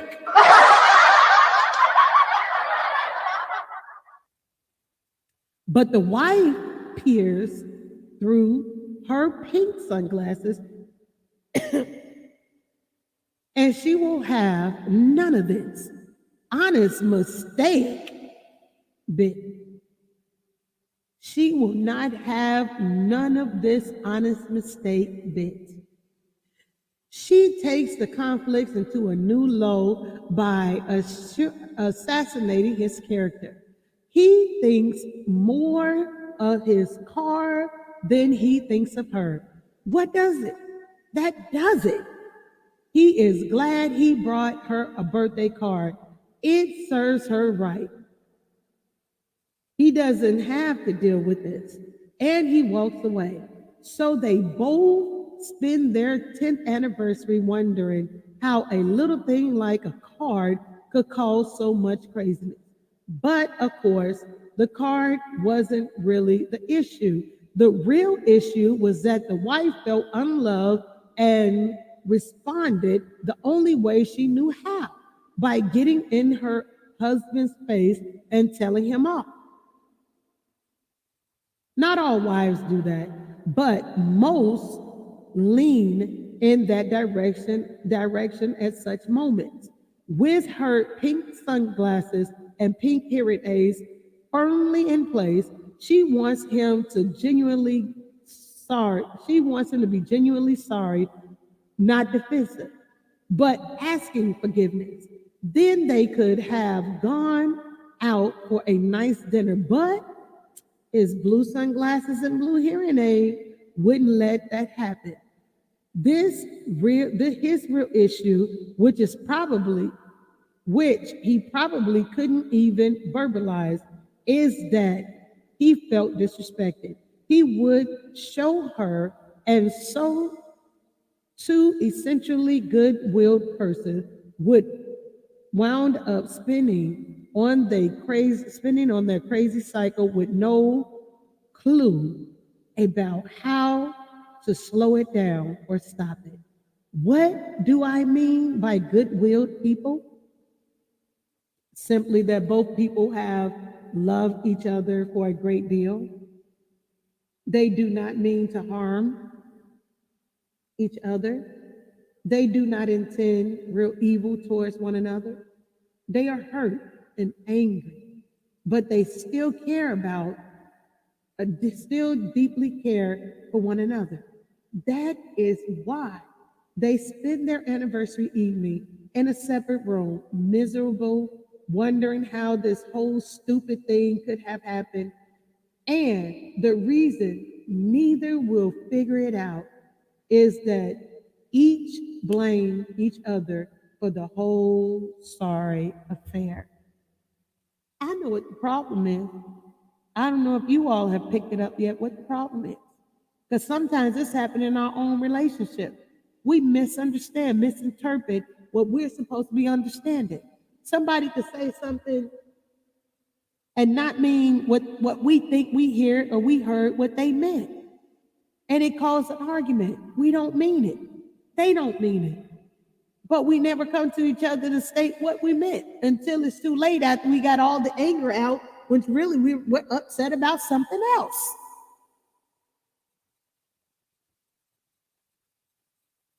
Scientific research confirmed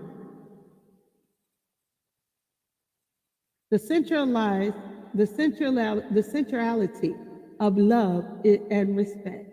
As long as spouses do not learn to decode the pink and blue messages, they are sending one another on the crazy cycle will spin and spin some more.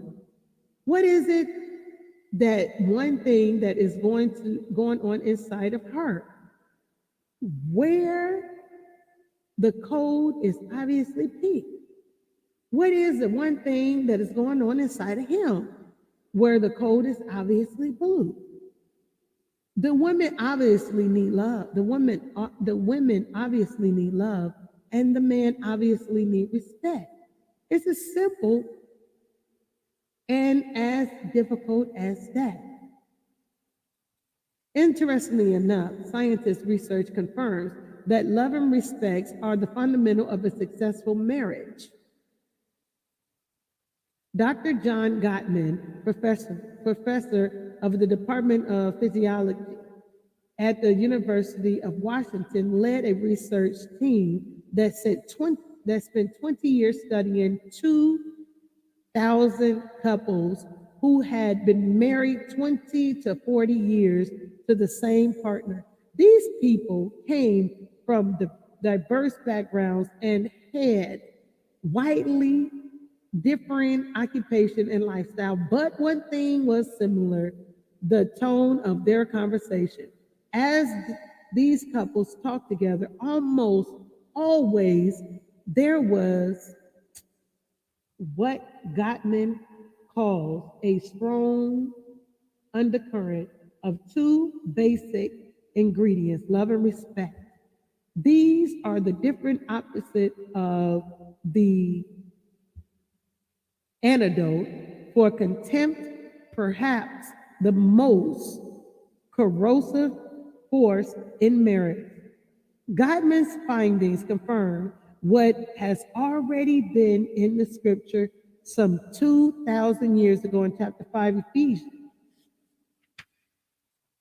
Is considered by many to be the most insignificant treatise on marriage in the New Testament. You guys, a lot of relationships failed for lack of understanding towards each other. It seems like when we get into a relationship with each other, like we really got it down packed, and we're really listening to each other. We're listening to each other on the phone. We're going out on dates. We're listening to each other, being attentive, looking at each other, trying to understand each other. But yet and still, when we get into the relationship that we find and we love and we connect that up, then as long term as we get into a relationship, we start just paying attention to each other. We start just acting like each other don't care anymore. We start taking advantage of the relationship that we in. We start thinking that the grass is greener on the other side. We start not even being attentive to one another and taking care of each other's needs, because once we do that, we be greater towards each other and we're greater towards ourselves. When we're in a relationship, it's a common ground that we're not even looking at, and that is love and respect. Exactly what they're saying, the line of communication. We think differently. We receive things differently. That should be a given to know from here on out. We speak differently towards each other. We do. Y'all, I've been on here after I finish this chapter. Y'all, I'm almost done with this chapter. I cannot believe how long I've been. See, that's why I'm sitting up here reading. I'm gonna catch it. We're gonna read more of it tomorrow, but I was in my mood today. I'm a little bit congested. Having tea, and I wanted to like sit on my couch, look out the window, and read my book. And I'll be involved in my books, y'all, because they say if you want to keep a person out of the know, you don't want them to know something, put it in a book, because they're not going to read it. Put it in a book. That's how people get richer, people get smarter, people get everything. People know about much more because they put it in a book. And a lot of people don't pick up a book and read. They don't. They don't like to read books. Some people get audios and read it. But I'm almost done with this, and then I'm going to end out on this, okay? We're not going to be very much longer on this. Paul concluded in these statements on marriage by getting gender specific in verse 33. He reveals commands from the very heart of God as he tells the husband he must love agape, his wife unconditional, and the wife must respect her husband whether or not her husband comes across as loving. Note, however, that this verse gives no command to the wife to agape love her husband. Did you notice that it did not give a command for the wife to love the husband? Why is there no command for the wife to agape her husband, to love her husband? And then it struck me, the Lord has created a woman to love. Her whole approach to nurture, her sensitivity, love, and compassion are all part of her very nature. In short, God designed the woman to love.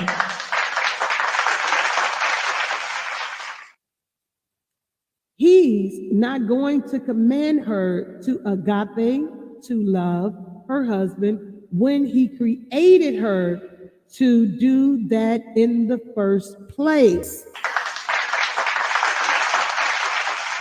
God is not into redundance. Let's go a little further with this and skip over to Titus 2:4.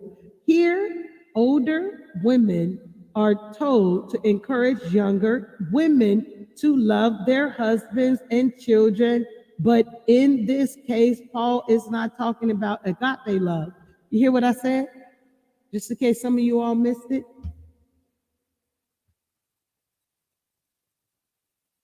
Let's go a little further with this and skip over to Titus 2:4. Listen to this.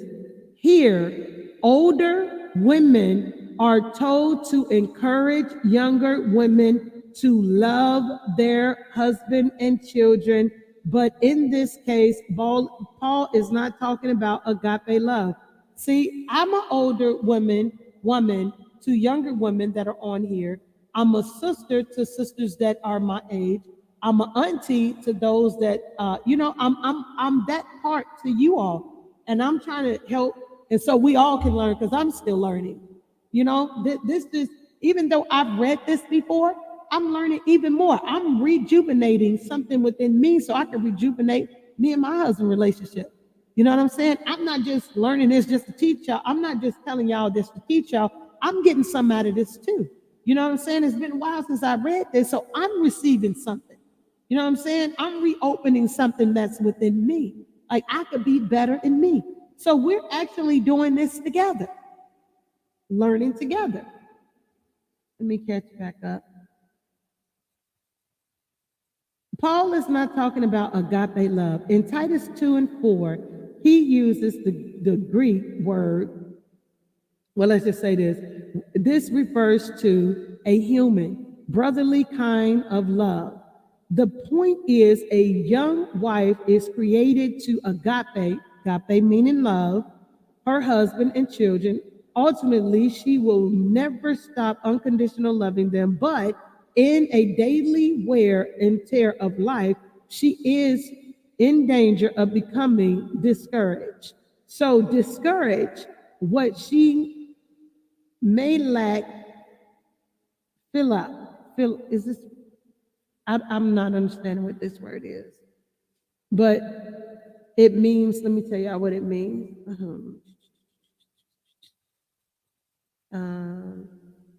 It refers to as human brotherly kindness. That's what that word is. So she may lack human brotherly kindness. A kind of impatient unfriendliness can come over her. She may scold and sigh way too much. After all, there is always something or someone who needs correction. She cares deeply. Her motives are filled with agape love, but the method lack human brotherly love. Not every woman has this problem, but I have counseled many who admit they do have their periods of negativity concerning husbands or children. Sometimes this is known as PMS, pre-murder syndrome. That's so funny. Everyone ducks for cover when mom is in this kind of mood. No one doubts her basic motherly love, but sometimes they're not so sure she really likes them. Part of the problem, however, is that women are not at all sure they are being loved, especially by their husbands. The question continues to come up. Does he love me as much as I love him? It sure doesn't seem like it. When he acts or reacts in ways that seem unlovingly to her, she reacts in ways that feel disrespectful to him. Who started it? Yes. You're stepping on my air hole. Almost done, you guys. The more I meditate on these two passages of scripture, the more I realize that if a husband is commanding to agape love his wife, then she truly needs love. In fact, she needs love just as he needs air to breathe. Picture, if you would, a wife having an air hose that goes to the love tank. When her husband bounds in and starts pouncing around like a 10-point buck looking for some place to graze, he steps on her air hose. This does not make her a happy camper. In fact, if she can find a baseball bat or some type of weapon, she might just whack the big buck and tell him, get off my air hose, I can't breathe. Simply put, when her deepest need is being stepped on, you can expect her to react negatively. In counseling, I tell the husband that when he sees the spirit of his wife deflating, he is stepping on her air hole. She is not getting the air she needs to breathe. She is crying out, I feel unloved, but you aren't now. I feel unloved by you right now. I can't believe how unloving this feels. I can't believe you're doing this to me. Not only is the husband commanded to love his wife, but the wife is commanded to respect her husband. You see, the husband needs respect just as he needs air. She needs air to breathe. He also has an air hole that runs over a big tank labeled respect. And as long as the air is coming through, he is just fine. To keep the deer analogy going, suppose the wife, a loving doe, starts trampling on his air holes with her sharp little hooks. As we see in the story, like the 10th anniversary birthday card, the wife may have had good reason to prance all over his air hole. But what's going to happen? As his air hole starts to leak because of all of the little cuts her hooks have made in it, the husband is also going to react because his deepest need, respect, is not being met. And the battle is on. As I work out what Ephesians 5:33 is saying, I started doodling with a diagram like the face of a clock. At 12, I wrote without love. At 3, I wrote she reacts. If she needs, I see, I understand this. Listen. If she needs love, like she needs air to breathe, and she's being suffocated, she will react. Then at 6, I wrote without respect. At 9, he reacts. If he needs unconditional respect, like he needs to breathe, and he's hearing criticism or being attacked on some way, he will react. And there you have it, the crazy cycle. Husbands and wives keep spinning on the crazy cycle because they don't understand that what seems to be the issue isn't the issue at all. The real issue are always love and respect. Everything else is just filling in the details. A lot of times, that is all what it is. We disrespect and we're not loving correctly. So we need to communicate that to our partner. I don't feel love at this time. Instead of coming up with all kinds of things, like just be spoiled about it. Be spoiled about it. Say what you need and mean what you say. Men hear criticism and contentment when women feel silent and hostile. Let me emphasize the wives that when men hear negative criticism, it doesn't take them long to start interpreting that as contempt for who they are as a man. Remember, the man is wearing blue hearing aids. When his wife sends out these pink but very pointed messages and his air hole starts leaking, he soon says to himself, I don't deserve this kind of talk. Everybody respects me except you. You're just picking a fight. I wish you would just be quiet. When husbands can take it, when a husband can take it no longer, he gets up and walks out without a word. And that is that's the final straw, is what it's trying to say. He might as well have screamed it at the top of his lungs. I don't love you. The wife is dazed. First, She has been treated unlovingly. Secondly, she has tried to move towards her husband by doing a loving thing, and now he has shown her he is at his most hostile, unloving human being on the planet by just walking away and leaving her there. That does it. She is not far from thinking she has all kinds of grounds for divorce.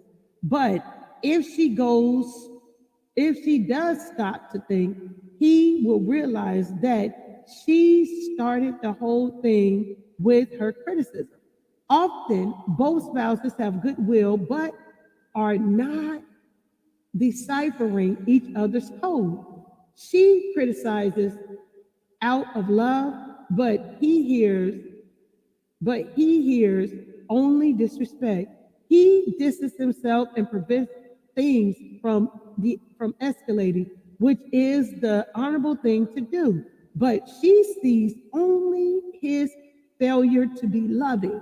Right about now, the woman is reading this saying, well, if the husband just weren't so immature, if my husband would just be a man enough to talk things out, then we could get somewhere. But y'all, that's not the case.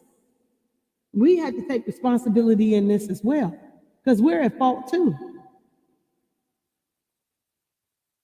You can think all kinds of things, and I understand why you would. Unfortunately, it's not going to change men at all. This attitude of men goes a lot deeper than the fact that they might be immature or proud. Men have an honor code. When a wife comes at her husband who has basic goodwill, he doesn't want to fight verbally or physically. As his wife nails at him or criticizes, he sits very quietly, which makes her angrier than ever, because her frontal attacks isn't working. She soon sees him as a cold and uncaring. Meanwhile, he's thinking, I can't believe this. My wife is treating me this way with disrespect. In fact, it's really contempt. All she had to say is, all she can say is that I'm unloving. The crazy cycle continues to spin as she gets louder. He's getting quieter. Soon, she may be screaming at him with venomous words that he's never heard in all his life. As a rule, women have learned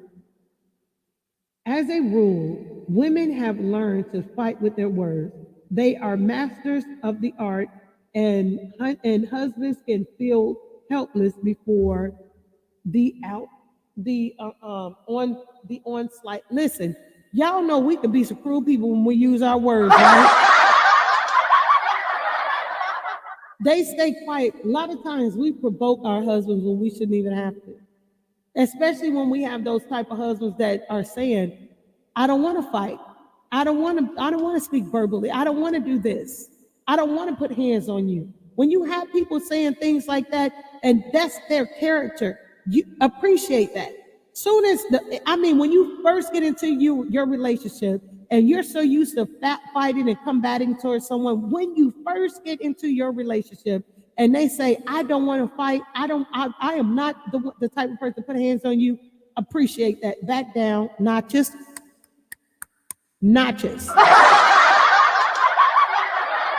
Because that is the type of respect, and that's the piece that you want to continue to linger on in your relationship. I don't want to fight, and I don't want to put hands on you. You want to keep that in your relationship. You understand? When you first get into a relationship, there are some beautiful things that happen.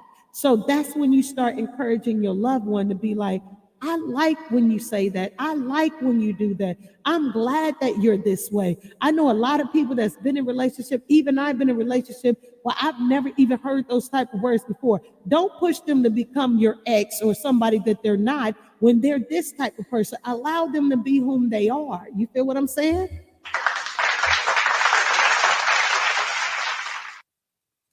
I want to underline that this happens all the time with couples who actually have good intentions, and maybe more so because they feel freer to let down their guard and express what upsets them. A lot of times when we get into relationship, we don't say what upsets us. We don't say what bothers us. We don't say that, hey, that's irritating. We don't say, let's learn to do better in our relationship. Listen, can you do me a favor when you do eat? Can you put your plate up? Unless you are that type of person to grab the person's plate and you guys grab each other's plate, put it up or whatever. I'm just naming out some little things, and I'm naming out some big things that can better help us in our relationship to do better in our relationship so our love can thrive even more and that we got more to give and more to receive.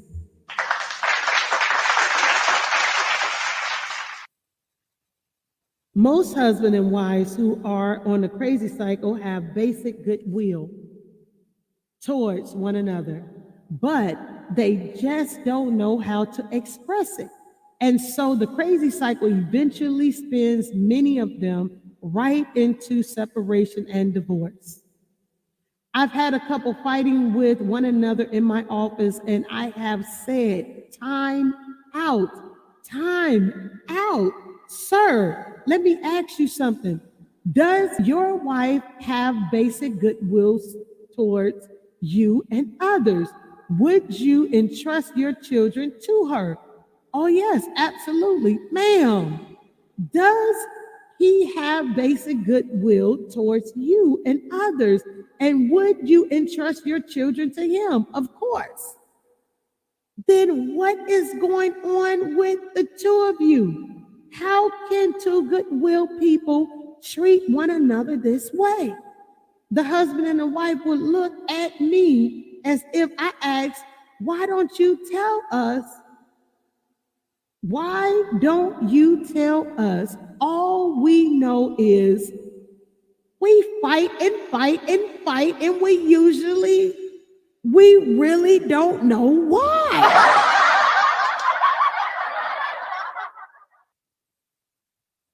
You said, I like the idea of fixing the husband's plate. Absolutely. Some wives fix husband plates and some husband fix wives' plate. You know what I'm saying? That's how it is. A lot of people don't. There's people that eat. Soon as the person bring the plate, they just start eating. There's other people that wait. They bring the plate and then they wait till the other person have their plate. They come down, they sit down, they eat together. Some people pray together. Some people, that's their quality time as they're eating, sit and talk about how their day went. Or they sit and they watch movies together. That's a time to come together. You break bread together. You know what I mean? If you can break bread with strangers, why wouldn't you want to break bread with each other? Sit, talk, reminisce, however you guys want to be. And that's you all's time. That's a loving moment when you can eat with someone. Where was I at? As I tried to explain to many couples over the years, a major part of answering and learning how to decode each other's message, however, a wife is complaining, criticizing, or crying, she is sending her encoded message, I want your love.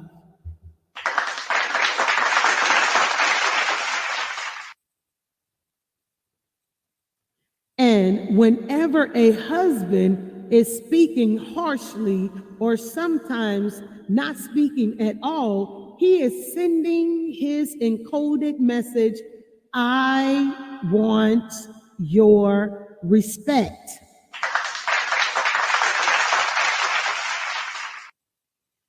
We've begun to see how these decoding can start to happen, but there are still problems that stand in the way. Men, for the most part, are masters of stonewalling their wives who confront them because they feel unloved. And many women are so fed up with husbands who don't seem to want to love them that the last thing they want to grant is respect. These women say the husbands has to earn their respect before she will grant it. But of course, if she continues to be disrespectfully hammer at him, especially when he's trying to do the honorable thing, nothing much will happen. We'll look at how all this plays out, how husbands and wives can deal with these problems in the next chapter. Thank you, guys. And that is where I am going to end that today. Y'all, I have been on here for 4 hours. I cannot believe it. 4 hours. I don't think y'all heard me. I really did want to sit down and read. What? 4 hours. You like that? That she got, Devetta got hand class. Thank you. 4 hours reading. And we're going to end this right here today. And tomorrow, hopefully, we'll come back and we'll pick up and we'll read some more. Because I think this is good to teach all of us where we lack at. You know what I'm saying? You said, I told you you are long-winded.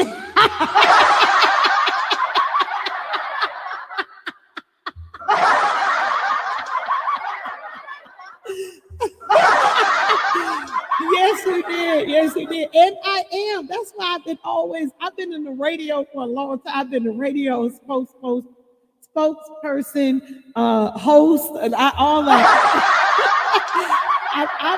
I've never known not to be on the mic. I've never known when I wasn't on the mic, when I found out that I could be on the mic. And is. I got take it up with God. He made me like this. Take it up with him. I can appreciate that. I absolutely love that. I love that you get me. I truly love that you get me. I'm serious. I love that. I appreciate you for that. You make me smile. So we're going to end here. Thank you guys for joining me, and I want you guys to enjoy the rest of your evening, your day. And I know my husband has been probably trying to call me, so I have got to get up off of here. But before I do, we're going to just let the little music play.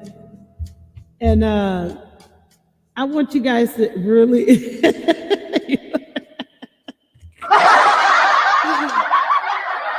Again, thank you guys so much.